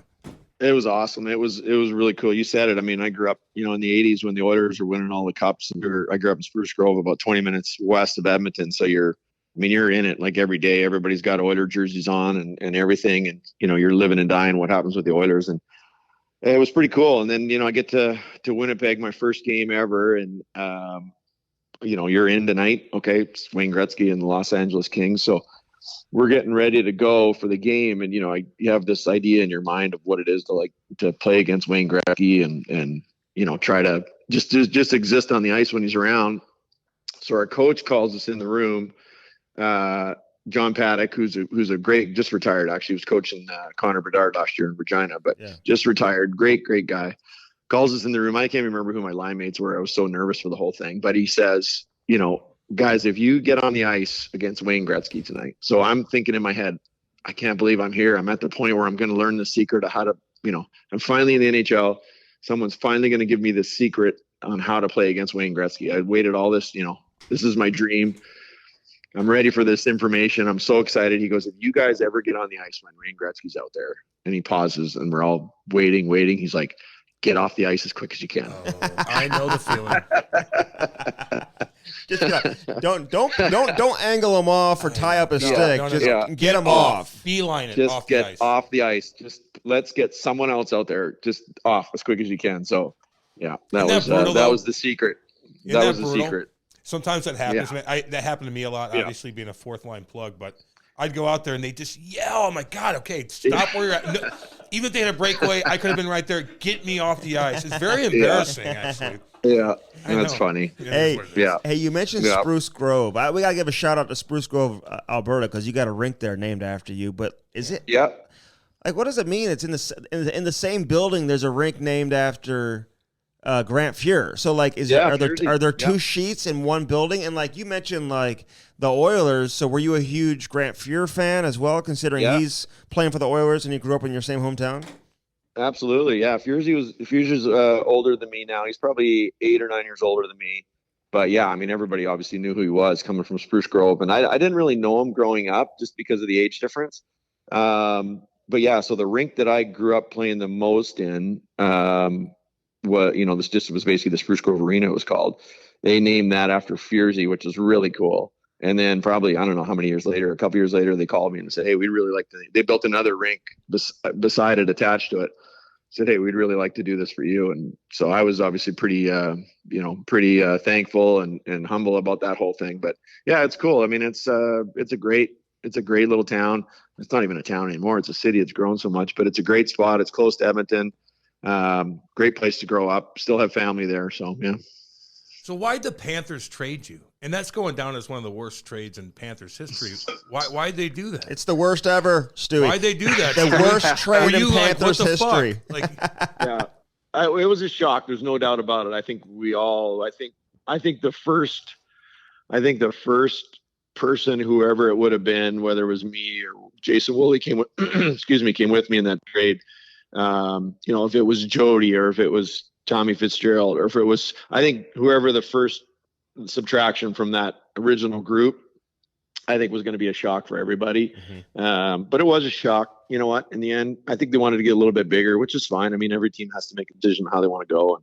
And you know what? In the long run, it was disappointing. But in the end, it worked out for me pretty well because I got to go to a team that, I got to go play with Mario and Ronnie Francis and all these guys. And probably got my best offensive. I got to follow those guys around and tap in goals from 3 or 4 inches in front of the goal line, sort of thing. So it was good. Like that way, it was really good. You scored 30 goals with those guys, man. You were playing with Jagr and Francis. Like, were you on the same line with those two guys? I was. So we had injuries and tons of injuries. We had just one of those years or one of those training camps, and we got into about 10 games in, and there are no more left wingers. All of our left wingers I can't remember even who some of the guys that were there, but basically, process of elimination. They said, hey, can you play left wing? I said, sure, absolutely. And put me out there on left wing. I scored the first night in Toronto, and then you just kind of kept going. And, Yogs and Ronnie. Mario was gone at that point, but, Yogs was, everybody knew how good Yarmer was. Like you just knew because you just saw him every night, and he's flashy and all that kind of stuff. But I tell you, you spent 5 games on the same team as Ron Francis, and you watch what he does night after night after night, and you realize, wow, this guy is, and his stats it's amazing if you look, you guys know, obviously being around it, but people that don't pay attention to stats, if they look at stats up, I think a lot of people would be shocked about how high up, the all-time standings he is. And so I got to play with Ronnie and Yogs for 60 games, got 30 goals, which is good, but you know what? I probably should have had, if I had any kind of touch, I probably should have had 40. Why? Do you like missing that and stuff all the time? Oh my gosh. Would Yogs get mad at you? Stick wasn't on the ice. You weren't ready for a pass. He wouldn't get mad at me. He just he passed to me with an empty net, and I'd hit the crossbar or post or something, and he'd just look at me and shake his head like, "Geez, come on, dude." Yeah. But yeah, no, it was good. Like getting the chance to play with him was awesome. Learned a lot, and it was fantastic. Stu, he's still playing. He's still playing, dude. I know, it's incredible. You know what? Like he is an amazing player. Like we would literally sit there. There were 6 of us that got traded in there the same day or within a 24-hour span to Pittsburgh. There was me, Alex Hicks, Andreas Johansson, Jason Woolley came with us. There were a lot of us. And so we had 6 new guys that were kind of inserted into this lineup. And you still have, Jagr, Ronnie, and Mario, and Peter Nedved, and Kevin Hatcher was still there, and Tommy Bratt. Like you still had someone like their really big star guys, right? And we would just sit there on the bench, and Alex Hicks and I were pretty tight, and we just sit on the bench watching these guys do what they could do. And it's like, this is unbelievable. And you see Yogs. It'd be crazy to see Yogs play in today's game without the hooking and holding and all the stuff that he had to deal with, and Mario for that matter too. Like just their ability was incredible. They were playing like a whole nother game. The rest of us were playing hockey. They were playing something else. Wow. Like Mario, man. God. Like he scored 50 the year you played with them and had whatever, like over 120 points, whatever it was. So you got to see like the real Mario, right? Like how was he health wise, and how is he like with the rest of the guys? Like what's it like walking into a room every day with like a living legend like that, where he's just so much bigger and better than everybody else? Yeah, it was awesome. He was, you know what? I always tell everybody about Mario. He was exactly as you hoped he would be around the guys. Like he was so good with everybody, took time to say hi to everybody, make sure everybody was comfortable. He was awesome. And the just pure talent that he had was incredible. Like he would do things, and like I said, we'd be sitting on the bench and he'd do something on the ice and you just shake your head like, number one, how does he even think of it? Number two, how do you ever do it? And then how do you ever make it look that easy? But yeah, he was awesome. He's a great man, really, really good person. And obviously an awesome hockey player. So yeah, it was really cool to be around. Yeah, you're like, he can't even tie his skates, but he goes out there and he's toe dragging everybody, and he's got 15 guys laying on him. Hey, like, amazing. Yeah. Can he, like, could you go anywhere with him without, like, did he have to sneak through different places? I mean, even in Pittsburgh, even on the road, like, could he walk into restaurants and be normal? I think he could most places. You know what? He was, I think, a different time back then too. In the 90s, it was obviously not as much attention as there is nowadays. But yeah, no, he was, he was a great player and a good person. So yeah, he was a great guy to be around. Hey, before we get into the Buffalo and you're the captain there and all that, but you mentioned Connor Bedard. Like he's coming into the NHL now. Like and coaching against him, I imagine you guys went head to head and whatever. Like, what's he going to be? Like, what separated him from the rest of the junior players? And did you get yourself caught watching him even when you're coaching? And when's the first time you saw him? Like, did you know he was going to be special right away? Well, he played over. Did you try to trade for him? Yeah, did you try to trade for him? Yeah. Should have. But no, he was over in the other conference. So we only saw him once last year. We traveled out to Regina. I think they beat us. I think they beat us pretty good that night, maybe 6-2, something like that. But he had 5 points. I mean, he was, within, it was just, you could see that he was on another level. At this level, I think he was ahead of the game a little bit. I think there was a little bit of probably had it in, I don't want to say cruise control, but probably didn't need to go beyond third or fourth gear to get what he needed to do at this level. So he's a really talented player, incredibly strong.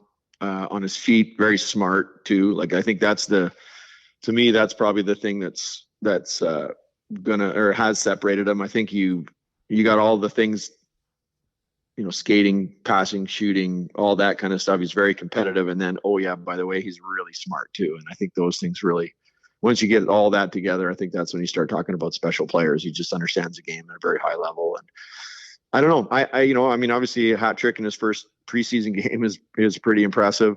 I think he's going to be a heck of a player for a long time at this level, and you never know how it all shapes out, but I mean, the sky's the limit for this guy. He's a heck of a player.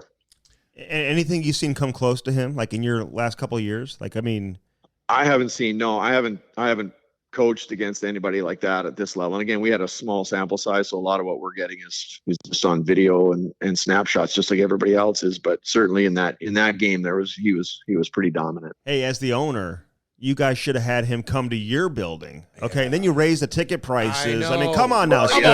You could have made a lot of money that night, you know? I know. That actually happened. Like a lot of the buildings that he was coming into out here. So they went, so the conferences, each conference is 2 division, and you take turns each year, right? Like, so we'll go to their division last year. We go to the other division this year. Well, last year he was going to the BC division rather than the US division. So a lot of those buildings that were, not sold out most nights, I mean, he would come to town, especially in some of those Canadian cities, like, I mean, sold right out. Everything was packed just to see him play. So it was pretty cool to see the buzz around him. And for me, like, amazing how well he seems to be handling all this attention too, right? Like, he just seems like a very humble, very nice kid, and just pretty focused. So yeah, he's gonna be a hell of a player.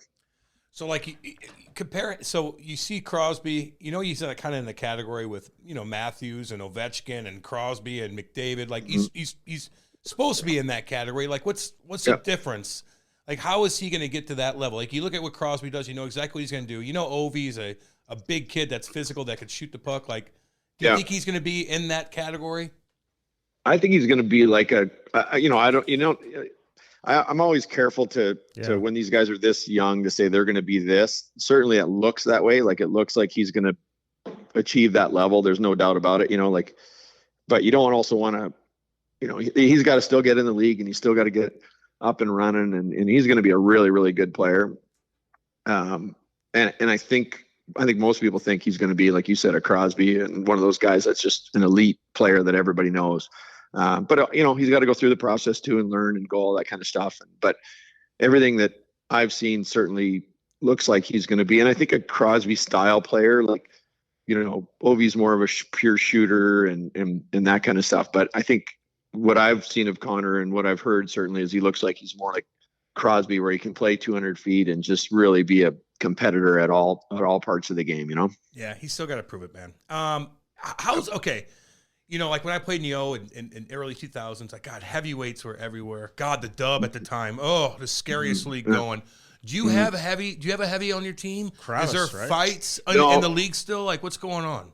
No, not really. That's kind of gone by the wayside. I think it's, we're moving forward now to more of a skill game and more of a speed game. And I think that's probably gone away for the most part. I get it. Oh, good. Cam's hoping to come back. No, I don't. Fuck that. I do. No, Stewie, man, I don't want to play, man. I do a podcast. That's the easiest thing in the world. Hey, that's so funny. Hey, listen, you go to Buffalo, and such a crazy fan base. You become captain there. They've got 2 T-shirts that say "We're not booing, we're stewing." I want one. Did you feel your popularity just growing, and what do you think it was? Was it like the overtime, playoff goals that you're scoring? I mean, obviously that does a lot in terms of, the attention that you get, and Rick Jeanneret, we talked about him early in the conversation here, man. Like in terms of his calls, some of his most famous calls. We've had Brad May on and some other guys, obviously. That goes down in history. He's one of the best to ever do it, man. So you got to love the fact that you're included. Yeah. In a lot of these historic calls that you hear him make, but why was Buffalo such a good fit for you?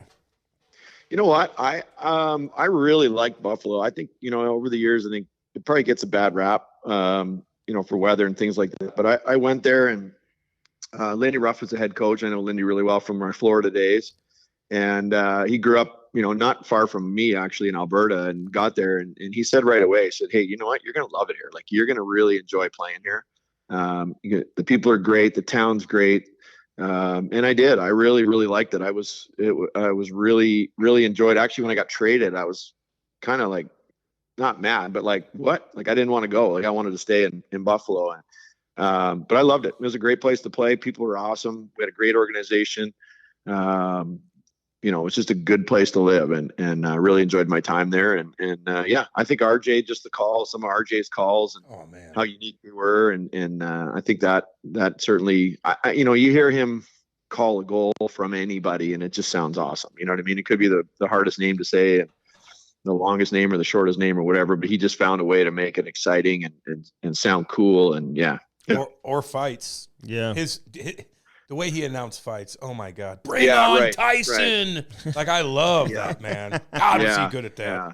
Yeah. And he was a great guy too, like just to sit around. And one thing I really liked about Buffalo is there was a real kind of a history there. Like there was a lot of people around that had been around the game for a long time. And so you could sit and just, after games, hang out and chat and talk, and they would have, stories about, geez, remember 20 years ago when this player was here or whatever. So there's a lot of like respect for the history of the game and the names in the game. And so you could really be around guys like RJ and guys like that had been around and seen all kinds of stuff. And it was really fun to talk to him. He scored some crazy goals though, man. I mean, like overtime game winners in the playoffs. Like you do that. I mean, you're obviously going to go down in franchise history for scoring some of the biggest goals. Which one is your favorite, man? What's the most memorable goal for you? And describe the feeling, like in a packed house, in an overtime, in the playoffs, of what that feeling is like, man, after you score a goal like that. Yeah, it's it's pretty exciting. Obviously, I think as any player that's in a game, I think something good happens, you get pretty fired up, and especially when it's playoffs and overtime and all that kind of stuff. I think, I mean, I don't know. I think I always just play the game as it came to you, and got lucky to be in the right place at the right time. Got some bounces. I think the one slap shot from inside the blue line, I think it was a knuckleball, if I remember correctly. And another one was kind of down at an angle, I think against Philly. I was falling down and just was able to get it up over the glove. So yeah, I don't know. You just chuck it at the net that time of the game, and hopefully it happens. Hopefully it works out. So I was lucky enough to get a couple to go. So what do you like to do in your off time? Are you a fisherman? Do you go hunt? Are you an explorer? Like, what do you like to do? You know what? We're up here year round in Tri-Cities, so summers are here nice and hot, pretty dry this side of the state. So lots of good golf on this side of the world, or this where we're at anyway. And so yeah, play some golf around town and hang out, but nothing too extravagant. Just get some rest after season's done mostly. Oh, I know. You're not traveling because you're traveling 15 hours every road trip anyway. Yeah, right. No, I travel. Yeah, my kids are getting older now, so try to hang out with them as much as I can in the off season. And so yeah. Are they players? Are your kids players? No, my boy played till he was 20, and then he retired. He's going to school, and then I have an older daughter as well. So. Okay. Hey, give me a player you played against that just drove you crazy, man. Who you battled with year after year. Yeah. Who you battled with, and who just kind of like you had to look over your shoulder, like you just to get you. Who was that guy for you? Good question. I'm just trying to think about some of the guys that you had to handle. Hatcher, Kasperitis, Samuelson. I played with Casper in Pittsburgh for a little bit. He was a hard guy to play against. Like he was just so strong, right?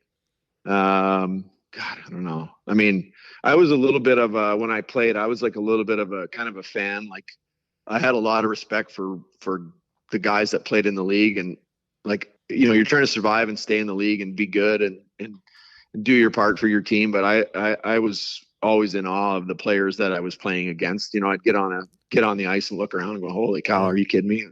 Mario Lemieux, are you kidding me? Ronnie Francis, and it wasn't just the top guys. It was always, I had a lot of respect for guys that could play the game well and survive in the league. So that'd be a long list, honestly. You ever ask for a stick or anything? You know what I did? I got some sticks from Tamo and more from guys I played with than guys that I didn't. You know what I mean? I wasn't. I wanted it to kind of mean something. I got one from Ronnie Francis and Mario and Tamo gave me one. So yeah, got a few of them. I never got a Gretzky stick. I was gonna ask. You know what? I really wanted a Gretzky stick. I wanted one of those old Titans that he used to use. When I watched him growing up playing, and I almost asked him one night in New York for post game because guys would do it every game, right? It was almost like a race to see who could get to him to first ask for a stick. And he was so great about it. He'd always give guys sticks. And I was going to do it one night. And I guess, like I said, the fan in me came out and I was like, oh man, I'm too nervous to go up and ask that guy for a stick. I'm just going to leave it. But that was the one I wish I would have got over the years. Well, don't worry about it. Andy said he's going to give you one of his sticks from Parkway South High School. Parkway North. Perfect. Parkway North. Oh yeah. Parkway North. Perfect. Hey, I got to ask you about a couple other guys. We'll let you go, man. You've been great. You've been awesome, And you're lucky, man. You played in some great teams, great franchises. Good era. Yeah. I mean, from Buffalo to Pittsburgh, obviously Florida, and then to finish it off in Dallas is pretty impressive. Not in that order, but you know what I'm saying. Hey, Tom Barrasso, he's going into the Hall of Fame. Yeah. What was he like? I mean, I hear he's a little bit different. He played here in St. Louis. I actually covered him for a little bit. A little standoffish, right? He wasn't looking to shoot the shit with you. But what was he like as a teammate? You know what? I really like Tommy as a teammate. I think he's once you get to know him, he's a really, really good guy. I think he treated me really well in Pittsburgh. I had a ton of respect for him, obviously, as a person and as a player. Like, I really enjoyed Tommy. I got to run into him a few times post-career. We'd both retired at that point. We're coaching. I think he was working for, God, I'm trying to remember who he was working for at the time. But, I always enjoyed being around Tommy. He really, really, really good guy. And really enjoyed anytime I get a chance to chat with him, either as a player or when we were playing together, but even after the fact. And you know what? And well-deserved going into the Hall of Fame, too. I mean, what a career. Mm-hmm. Yeah, no question about it. He had a great career, man. I mean, anytime you win cups, obviously. You win cups, baby. That'll do it. You're going to get a lot of attention. You win, and he did. Hey, what was your relationship like with Jim Montgomery, man? I know you didn't coach a full season with him. You know, we've known him for a long time. Yeah, we love him. We had him in studio with us. I mean, it's good to see him kind of, find his way back, both as an assistant here in St. Louis and now do what he's doing in Boston. Do you keep in touch with him? And that had to be a little bit of a crazy situation the way that went down. Yeah, you know what? I was, I enjoyed working with Monty. I actually ran into Monty a couple years before I came back to Dallas with Hitch, and then Hitch left and Monty came in. So I'd run into him a couple years prior. I mean, we played against each other, obviously. And then when he got hired, we had a good conversation. I came on staff. It was really good working with him.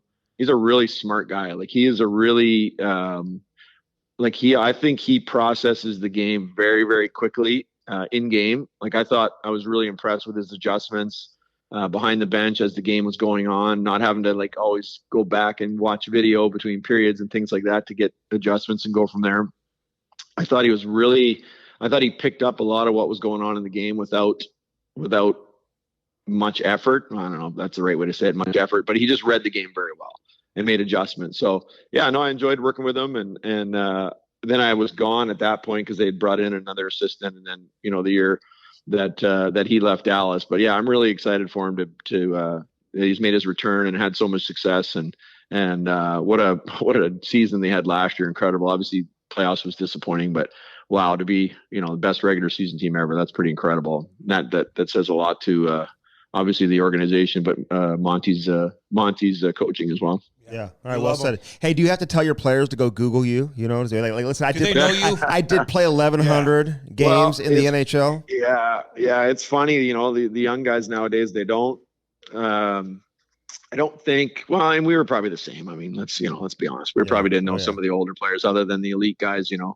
But our guys are good. They're a lot of them are big Connor Bedard fans because a lot of our guys, especially out west here, have grown up playing against him and seen him how he's become this incredible player that he is. They've seen him in tournaments and things like that. So it's pretty cool to see their perspective as well, seeing some of these guys that get drafted and the young guys, they all know each other now, right? There's not like the old days where they're so interconnected now with phones and things like that. They know, I played with this guy at a tournament and there and whatever. So it's cool to see these guys get drafted and have success and move on and.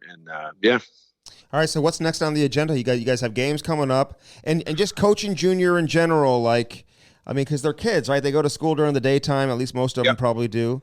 So, because it's not professional hockey, but I think a lot of hockey fans on the outside they look at it almost like it is because players in the CHL get so much attention, and they're the up and coming next round of superstars in the NHL, but. At the end of the day, they're just teenagers, man, trying to find their way in life, not just hockey. 100%. You said that, and that's a big part of it is just kind of giving them some guidance that way. And we talk, about being good people, just being a good person, and understanding, that's more important or as important or more important than being a good player. And we have guys that go to school during the week. We have a lot of guys that are doing online, whether it's finishing their high school or taking some college courses online. Normally we have a week now where we don't have a game. We played 2 in the weekend, Friday, Saturday. We're off yesterday, And then this week we'll have practice each day and then prep for our games on the weekend. But our guys have been good. We've got a good bunch. They're a pretty focused group. But you said like we're just trying to help them kind of find their way. Some of these guys are away from home for the first time, even though they're living with billet families. Coming to the rink, they're not having their mom and dad bring them to the rink, so we have to talk about being to the rink 15 minutes early and just little things that as a grown up and responsibilities and things like that, and just working with them from there and supporting them and like you said, having an open door policy is important. I think certainly for players at this age, they got to be able to, if something's bugging them, they got to be able to come in and feel comfortable that they can talk to you and go from there. So we've been lucky. Like I said, Jody and TJ on our staff have been fantastic, and our training staff is awesome. Are a good bunch of people as well. So just try to give them as much support as possible and help them along the way. You got a good thing going, Stewie. You got a good thing going. And I love how you were traded for Barnaby, too. Fucking Barnaby. Yeah. Matty, we had him on, too. Oh, yeah. He's a good dude. He's a good dude, yep. And you know what? Barney and I actually became good friends after the fact. It was kind of funny. We got traded for each other, but ran into each other, years later. And so he'd be a guy on the list. Be a hard guy to play against. There you go. Yeah. Hell yeah. Oh, there you go. He's fucking there you chirping go. the whole time, baby. And He was a difficult guy to play against. And you play with JP Dumont. He was like in on a lot of your goals, man. We saw him in Nashville at a good guy at a charity event last year. Really good guy. So yeah, and a good player, like an underrated. Yeah. Like an underrated for me, really good player. Like he could score goals and he could, he wasn't flashy, but he was one of those guys like the puck would be on a stick and gone and be in the back of the net. You know what I mean? Just a sniper. So yeah, really good guy. Good passer too. Damn right. Yeah. Stewie, you're the man. We're rooting for you, man. Yeah, have a great rest of the year, man. I'm glad we were able to do this, guys. man. Great having you on. We'll see you, buddy. All right, take care, guys. Okay. Right on. Adios. Bye-bye. The Cam and Strick podcast is brought to you by Bellman and Bellman.com. BEHLMANN.com. Get out there to Troy, Missouri. Check it out. On one side, you got the Buick, the GMC. Options for everybody. Then right across the street, you got the Chrysler, Dodge, Jeep, and Ram. Again, find something that works for you and get yourself a new set of wheels in time for the summer. Yeah. That was Stu Barnes. Stuart Douglas. Is his name Stuart or just Stu? Stuart Douglas Barnes. Great guy. Very easy listen. He has a soothing voice. Easy talker. He has a soothing voice. I liked it. Very smart man. He was a great interview back when he was like 17. Yeah. Watching some of these interviews that are out there on the YouTube. Mm-hmm. We all had to do interviews at 17. WHL superstar. And he thinks it's a big deal for a 17-year-old junior to do an interview. No, I'm not. I'm saying he was smooth when he did these post-game interviews. No, he's a smart guy. And that's why he's junior. coaching and owning older. You know what I mean? Mm-hmm. He could talk on TNT, too, if he wanted to, Probably so. Yeah, big time. You know what I mean? Played with a lot of big-time players. We talked about it. Talked about Connor Bedard. Talked about WHL. Mario, Jagr, fucking Florida, I didn't ask him if he ever wants to be a head coach in the NHL. I meant to ask that. He probably does. He probably does. But I don't think I'd want to say though, dude. His family lives there year round. His wife is from there. Yeah, and you have more control over the team. And he owns the team. And you're still traveling 14 goddamn hours. Not every trip. 5 of the teams are in this state. Yeah, you still travel. Pretty good travel. And so is the NHL, man. Like, at least you have all week at home, no matter what. Right. You have all week at home on juniors. You're playing on the weekends. Only weekends? I think sometimes you have a Thursday game. Did we have Wednesday games maybe? I don't remember, but not many. I feel like they play some weekdays. They have more of an NHL schedule than like college, for example, that only plays the weekends.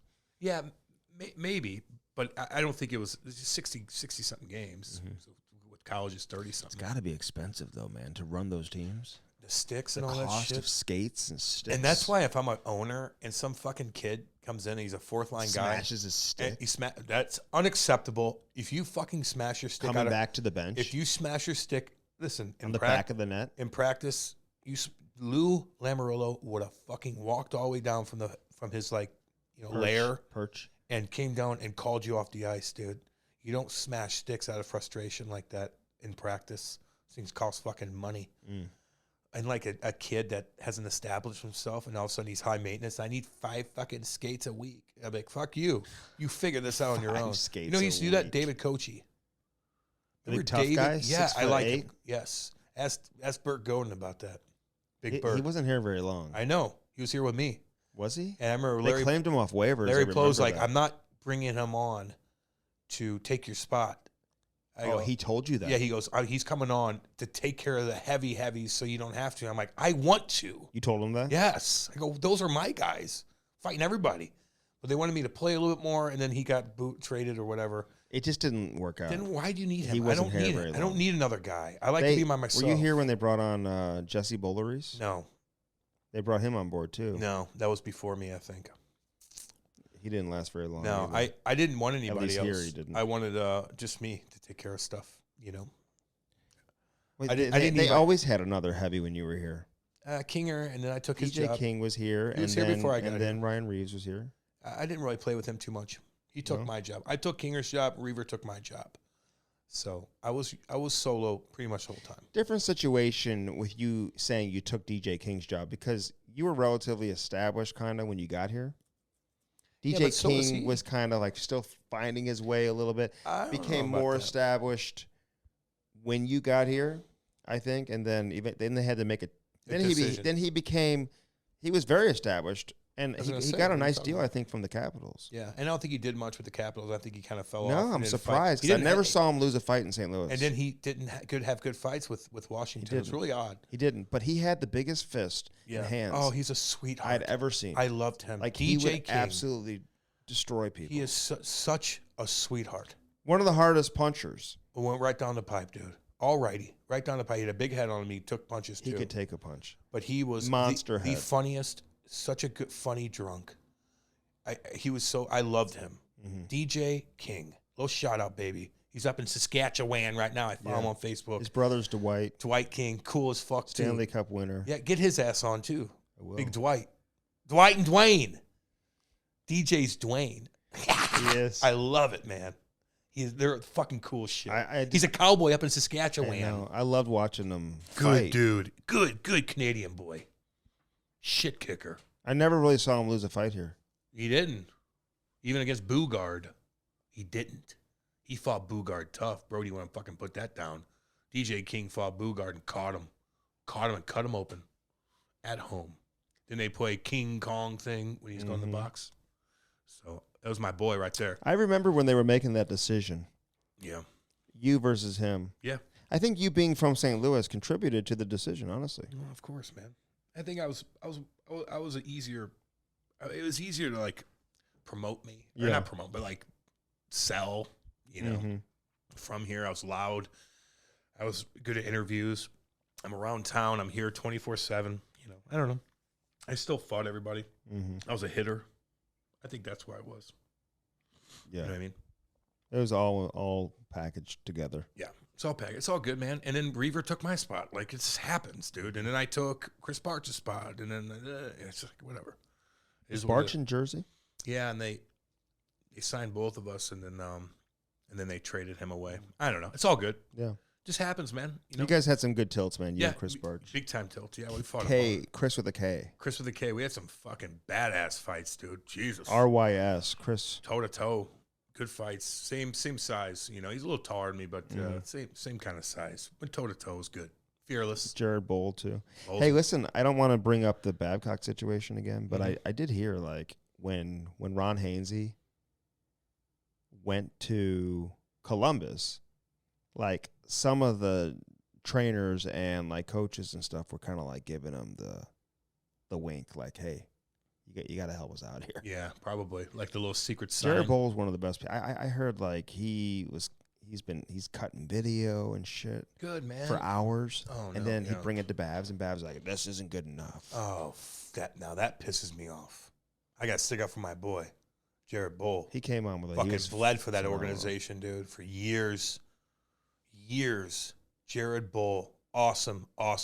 American boy from Illinois, baby. He's got good videos out there, coaching tips and stuff like that, too. He texted me here and there.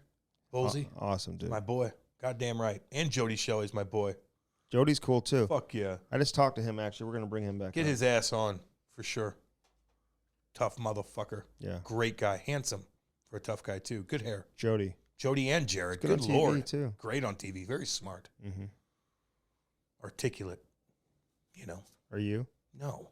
I'm a fucking Hoosier. Why do you downgrade I'm a yourself? Hoosier from Eureka. Fuck.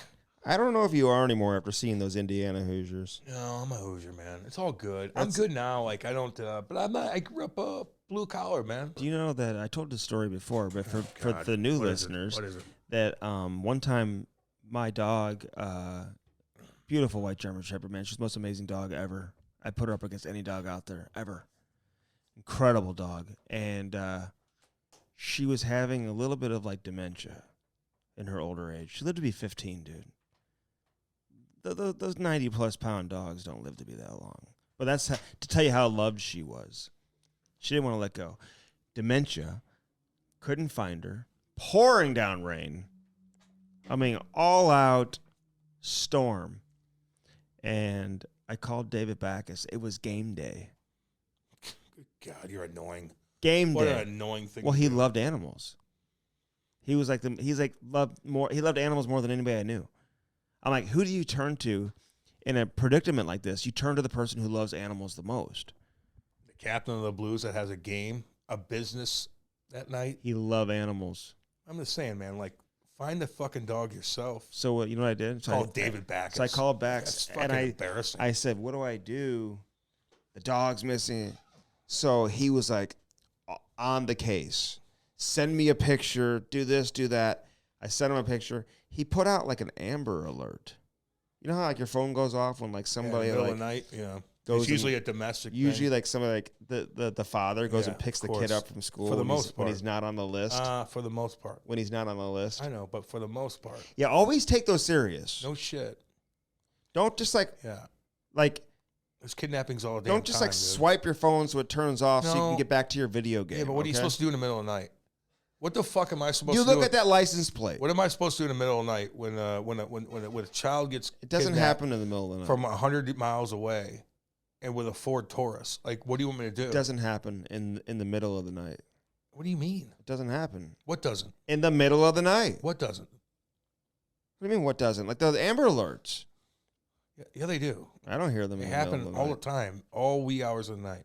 A kid could walk down the street because he left No. his parents, a little girl, and she gets fucking kidnapped. Did you hear about that little girl that was found in the woods sleeping on a dog? I don't know, Andy. I don't want to say escaped because she wasn't trying to escape. She like walked off from her house. Yeah, it happens. That's what I mean. It happens. Into the woods. How about that prison escapee? Did you see him Yeah, I climb saw the that. wall? What was your other story? Like you start a fucking story, you go nowhere with it because you know it's fucking boring, and then you move on to another story. So what are you doing here? Which one? The what are we doing the here? Let's Amber do Alert story? The Amber Alert story is irrelevant and stupid. So we're moving on from that. So now the one is the escapee. That was odd. This sex offender with children. What? He's a fucking He's from child. Brazil. Child sex offender was in a hospital here Oh, in that's a St. different Louis. one. It's a different one then. And he just walks the fuck out. He just walked out. Did they find him? Yes. Where was he? in Shrewsbury? Yeah. What was he doing? Probably sniffing around for children, Andy. What do For you think real? he's fucking doing? He's a predator. How did he get out of the He hospital? walked right out. I know. They had the surveillance video. I know. You And he's saw wearing it. his orange slippers. You let him walk out? A child sex offender? Go fuck yourself. I know you like for you, like I'd be fucking pissed. Yeah, Like, that didn't know pisses that's what me he off. Was. Yes. I'm a talking big about deal. in Pennsylvania, the guy that was on the run for like a week or two. Yeah, I saw that too. Did you see him climb the wall like it was like Yeah. Spider-Man? He was a scary looking from Brazil. Yeah, he's probably a gangster, dude. He had tattoos on his face. He's a murderer, and he escaped jail. And he was terrorizing this little town in Pennsylvania like a horror movie. He'd break into these houses, he stole a gun, got shot at, creeped around. Wait a minute. Yes. After he broke out? Yes. Oh, really? Yeah. Because he did steal a gun out of a garage. Mm-hmm. And Yeah. Why is your gun in the garage? Don't do that. Well, you don't. I won't even go down that road. But you don't put your gun in the garage Or your box cutters. It doesn't matter. But yeah, man, that was odd too, man. This cat was like terrorizing. Did you see how he escaped, though? Yeah, like he just How jumped. he like, dude, he did like some Spider-Man crazy like climb up the wall. Well, that's what you have to do to escape. You have to be Spider-Man. You have to have some sort of game plan. But that's Like scary. he must have weighed like 105 I tell you pounds. what, I'd rather deal with that kangaroo in Australia that's terrorizing that town than this motherfucker Okay, from Brazil. so he goes and steals the gun out of the garage. The owner of the house shoots at him. So he's on the run, right? Yeah. For like a week or two. They couldn't find him. They had the whole town perimeter, like, trapped. And then the dog found him, didn't he? The police dog. Yeah. What was his name? Like Brody or something. The dog? Yeah. And he was stuck in this little fucking thing where the guys couldn't get into, but they found it from infrared from a helicopter because you're never going to, if you think you're going to escape, and there's a helicopter. They got the heat source. They got the heat fucking, the infrared on you, man. So what does that mean? So when That means it could see you anywhere. It's going to see your blood. You're going to be red as shit everywhere you go. So then it lights up and it's like, yeah, it's like, there he is. It'll show your whole body. Show your whole body outline. People had seen him. I know. And he was They stuck in did that this with the thing. unit with the Boston Marathon bomber when he was hiding in the boat. Yeah, that boat. And they put the infrared. Yep, and he was bleeding all out in the boat. Yeah, Yeah, that's a hot experience. Is he Getting still into a boat. alive? No, he's not. Fuck both those Sure? motherfuckers. He died Yeah. in jail? No, he died. We got shot. No, one of them did. Yeah, the other one, I don't know. I think The other, he's- the I think he's handsome one, alive in the prison. handsome one that they put on Rolling Stone magazine. That looks did? like Jim Morrison. They try to make him out like Jim They Morrison. put him on the cover? Yeah. Really? Mm-hmm. Fuck him, dude. So this guy escapes, and then they found him, and I don't know how people escape. And then they fired the guard. The guard, you're not allowed to have cell phones inside the little area, Mhm. Yeah. and they fired him for having his phone. Well, yeah, don't have your phone then. You know what I mean? They're Yeah, rioting in the local city jail here too, man, Yeah, there's a lot going on. There's a lot going on. The guards because are of the conditions. the guards are a big reason why people do escape because they get connected with guards. Guards get paid out, drugs, and they help prisoners How out. much do they get paid? I don't know. Depends on the situation. What would you negotiate? How much would you want? Well, depends on where I'm at. If I'm in jail forever, I'm gonna try to pay the guard as much so I can overdose on heroin and just get it out. How do you get the heroin? Guard, So you got to make sure you give me the heroin. just give me the heroin. I want to end it. If I'm life done, might as well just fucking overdose. Go out easy. How do you think they survive in there? You gang up or you team up with gangs? No, I think some people just are too stay to themselves. You would be fucking braiding hair, getting fucking rocked every day by big boys. You'd be the fucking bitch boy. I'm going to be by myself. Oh, okay, Andy. You'll be braiding everybody's hair. You'll be washing fucking inmates. They'll be passing you around. They'll be passing you around like I'm a not fucking, washing anybody. They'll be passing you around like a doobie. Oh God! Get out of here. Braiding everybody's hair, wearing makeup. I can't believe you say that. You would, dude. That's why you shouldn't go to jail. You're all right. I won't be. I know you won't. God, I know. it scares me. I don't know who you team up with. The white boys.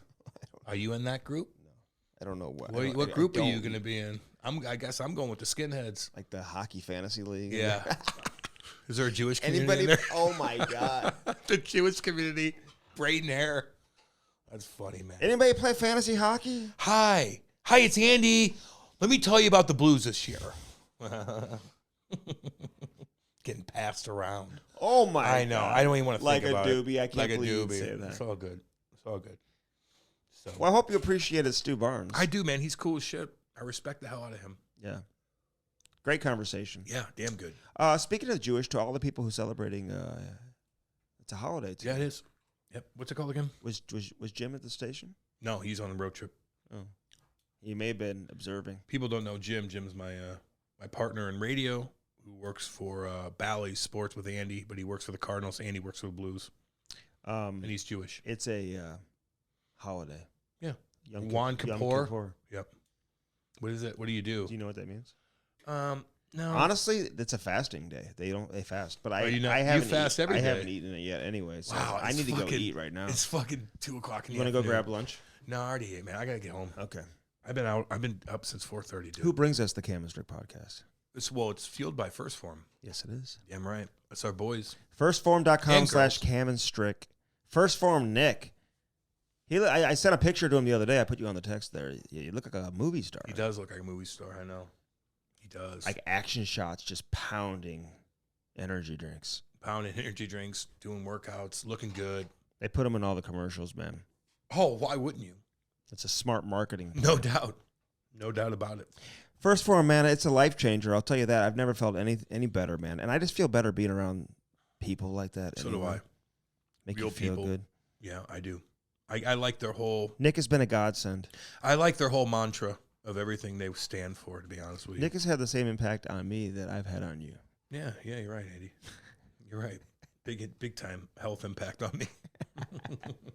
Firstform.com/Cam and Strick. Use our link, right, Cam? Yeah, it helps us out, helps them out, helps us all out, guys. Keep Yes. this thing going. Keep fueling this podcast by helping us out doing that. You like my A-Cane jacket, by the way? Yeah, it looks damn good. It does look good. I wish you would have gave me XL, but That's okay. The jacket fits. and he's like, "You're not XL. Ty- You're not that big. I'm fucking 250 Ty pounds." wore the cut-resistant shirt yesterday on the ice. It looked like Alexei Yashin. Good. got Although the- I don't know if I like that. It style, covers but the neck, though, because it's I get very that. important for kids. I get that. Hey, all you hockey parents out there, make sure your kid's protected, man. Yeah. No, you get cut easily. You don't man. need any You got of that. weapons everywhere in your body when you're playing hockey. Yes. You got to protect yourself. Yes. The Illinois Recovery Center, the phone number, 888-743-0971, info@illinoisrecoverycenter.com. We call it the IRC. Cam just went there last week. I would have liked to. I was planning on going with you, but we had. You don't need it. That's my jam, No, dude. but I'm just saying. It's my jam. I need to go do my thing over there, Andy. You know how it is. I'm going next time. I could talk, and that's fine. I want you to see it. But, like, let me go there and do my thing. That's my fucking people. I understand what's going on there. Mm-hmm. You know, let me go do my fucking thing with them. Okay, and you can WhatsApp Cam. You go, WhatsApp me, guys. You know what's up, dude. You know WhatsApp. But you know, like all my shits, all my my DMs, just text me, man. Mm-hmm. I'll get back to you. Girls, guys, Everyone. it doesn't matter. Everyone. I get you. Tell Everybody. me what's going on. Even if it's 4 o'clock in the morning on WhatsApp by camera, I fucking did 2 lines. Like it's an and I Amber feel like Alert. goddamn shit. And I'll get up in the morning. I might not see it then, but I'll get up and I'll see that motherfucker early. I'll be like, God damn it, let me read. Mm-hmm. I'm like, all right, here we go. Where you at? You got this? Okay, what'd you do last night? Okay. And I'll talk to you. Yeah. And you know what? I'll make you feel better All right, afterwards. good, man. I love that. Been through it all, man. 888-743-0971. If you want us to get you in touch with Eric and Chrissy personally, we can do that as well. You can email them, info@illinoisrecoverycenter.com. Tesson Roofing and TessonRoofing.com, man. You want to be a real shit kicker? Get on the team with Tesson Roofing. They are taking roofing to the next level, man. One home Shit at a kicker. time, one residence at a time, one commercial Goddamn right. Shit kickers. establishment at a time. Save money. Save money. Protect your house. It's your Protect baby. house. Ask about that nano Isn't that shield. your baby? Protect your house. Listen, I know you got kids who got animals and all that stuff, but your house, that's the big boy. You protect the house. You do. You got to get Nano Shield. You got to go to Tesson Roofing. Protect your house. That's your investment. That's your everything. Everything. That supports your family. Everything. That's your baby. If shit goes down, you're hunkering down in your house and protecting your family. Andy's going to go with the women and children. But the men are going to stay and they're going to hunker down and protect their houses. That's your house. How dare you say that? What do you mean? How dare you? If say China comes here, you're going to women and children. And I'm making sure of that, I'm too. going with Ty and Ivy and Chloe. Exactly. Women and children. You're going with them, and the shit kickers are going to protect you. That's all, baby. No big deal. And Tesson Roofing's one of them. Protect your house. We must protect this house. Protect the house, baby. Hey, listen, if you want to see Cam wearing his extra large, Oh, fuck. come on, let's get Cam to post this, man. Post I think it. you did that on purpose just to fuck with me. Well, it was too late when you told me XXL. What do you mean? I didn't think you were that big. XXL? Like, who Jesus. wears that? I mean, like, listen, a Shit lot kickers of do. my people in Saskatchewan, but, you know, I think fucking big Stevie Mac wears double X. Are you out of your mind? probably so. Fucking Stevie. Yabo. What up, You Stevie? think fucking John Morasti? Sparks, baby. Sparks.com. Don't be a Seth. Don't go to Seth. Oh, God. That's the worst Keep thing you your can do. animals Oh, and can daughters I ask you this? away from Because Seth, we're close dude. to October. What if he's on your route when you're trick-or-treating? No, he might be. He needs to go. Oh, yeah. And He they needs to and, go. and the hockey shop needs to, like... If I find him, I might put him the downtown hockey Chinatown. Well, I'm just telling you. the hockey shop needs to let him go, Save too. He's probably in your neighborhood. And I'll save your neighborhood. Well, I'll never You s- need me out You know there. why I'll never see him? Because he's looking at you. You want to know? He's not. He's looking at you when you're sleeping. You know why I'll never see him? Why? Because I got a Sparks. Okay. Well, unless she's in your neighborhood. Use the promo code Cam and Strick. You'll save more money than Black Friday and Cyber Monday. Get that Sparks today and ask about the new product. The new Sparks is out. It is out. Hell yeah. Out and about. Out and about there, E. Hell yeah, motherfucker. God damn. Bellmanandbellman.com, baby. Kenny. The fuck you doing, boy? And Dale, too. Fucking Dale and Kenny. Mm-hmm. God damn. Mm-hmm. Mm-hmm. Mm-hmm. Dale. But, no swinging dicks. What about there. Danny Boy? Hey, Danny, what's up, man? Danny's the coolest. Danny's cool as shit. Danny Boy Bellman, what's up? Ain't nobody fucking with him. Hell no. Hell, in Troy, Missouri? Hell no. Hell no. Mm-hmm. Mm-hmm. Uh-huh. God. Bellmanandbellman.com. They got the Buick GMC on one side of the street, and the other side, you got Chrysler, Dodge, Jeep, Ram. Located where? Troy. Gosh dang, Troy, Missouri. Don't fuck around out there. Some straight up shite kickers. Don't fuck around out there. There ain't no swinging dicks. But I will tell you, your wife will feel protected to go cruise around and check out vehicles. She doesn't need to be with you. She feels protected when she's with me. No. She really missed me. You know, I will say this. She's not getting ripped off. No one's going to take advantage. No one's going to swing their dick around. No, they won't. No, but they will won't. serve you sushi and flavored water. So just ask about it. Just ask about it. Stupid thing to say. It's the best customer service you'll get. My wife, man, it's amazing when you're not with each other for one day how much that love connection just comes back. Okay. We just really we missed each other. One fucking day? Yeah. Good for you. Missed each other. Good for you, man. It's don't get me wrong. I can go a couple days without seeing Kate and not be like, just appreciate the love, man. Sometimes it's nice just to be in a hotel. Appreciate the love. Hell yeah. Of course. All right, y'all. Hey, love all follow y'all. us on everything. Instagrams, Twitter, Facebook, all of it. Facebook. Follow us. Cameos. I've been getting a lot of cameos. It's a new season. Oh, I do want to throw this out there, man. If anybody wants to join our team, we're hiring social media interns. Yes. You want to intern with us, man? You want to find some cool shit and like take our social media to the next level? We are interested in talking with you. Yep. I may even have Brody and Jason do the interview. Yeah, I know. The interview. I know. And then they're going to... Well, Brody's going to become a gym teacher. Yes. Here soon. Yes. And he's working his ass off for it, and he's going to be great at it. And so he's not going to have enough time to get everything else done. Correct. And we kind of need somebody to jump in and have him kind of guide you on what we want. So anybody out there, man, just reach out to us. I meant to mention that earlier. Yeah, I know. It's all good. So maybe Brody, we'll tweet we about can it and stuff. Post something in the beginning of the show too. Just copy and paste this shit or something. So we'll figure it out. But I meant to say it early on. Internship, Cam and Strick podcast. Take our social media to the next level. We're looking for you. I'm thinking about having Brody and Jason do the initial first round of interviews, and then they narrow it down to the finalists, and then we take over in the finalists. That's fine. You like that? Yep, that's totally cool. Brody, you cool with that? Okay, yeah, Brody likes it too. Right on. All right, all right, all y'all. Listen, love you. Enjoy everything that's going on, including the weather. The weather's changing, man. Those leaves are going to be changing as well. It's Halloween-y out, baby. I love it, baby. It's another hockey season, it's baby. scary out. Thanks the for ghosts supporting the Cam and Strick podcast. Love all y'all. See y'all.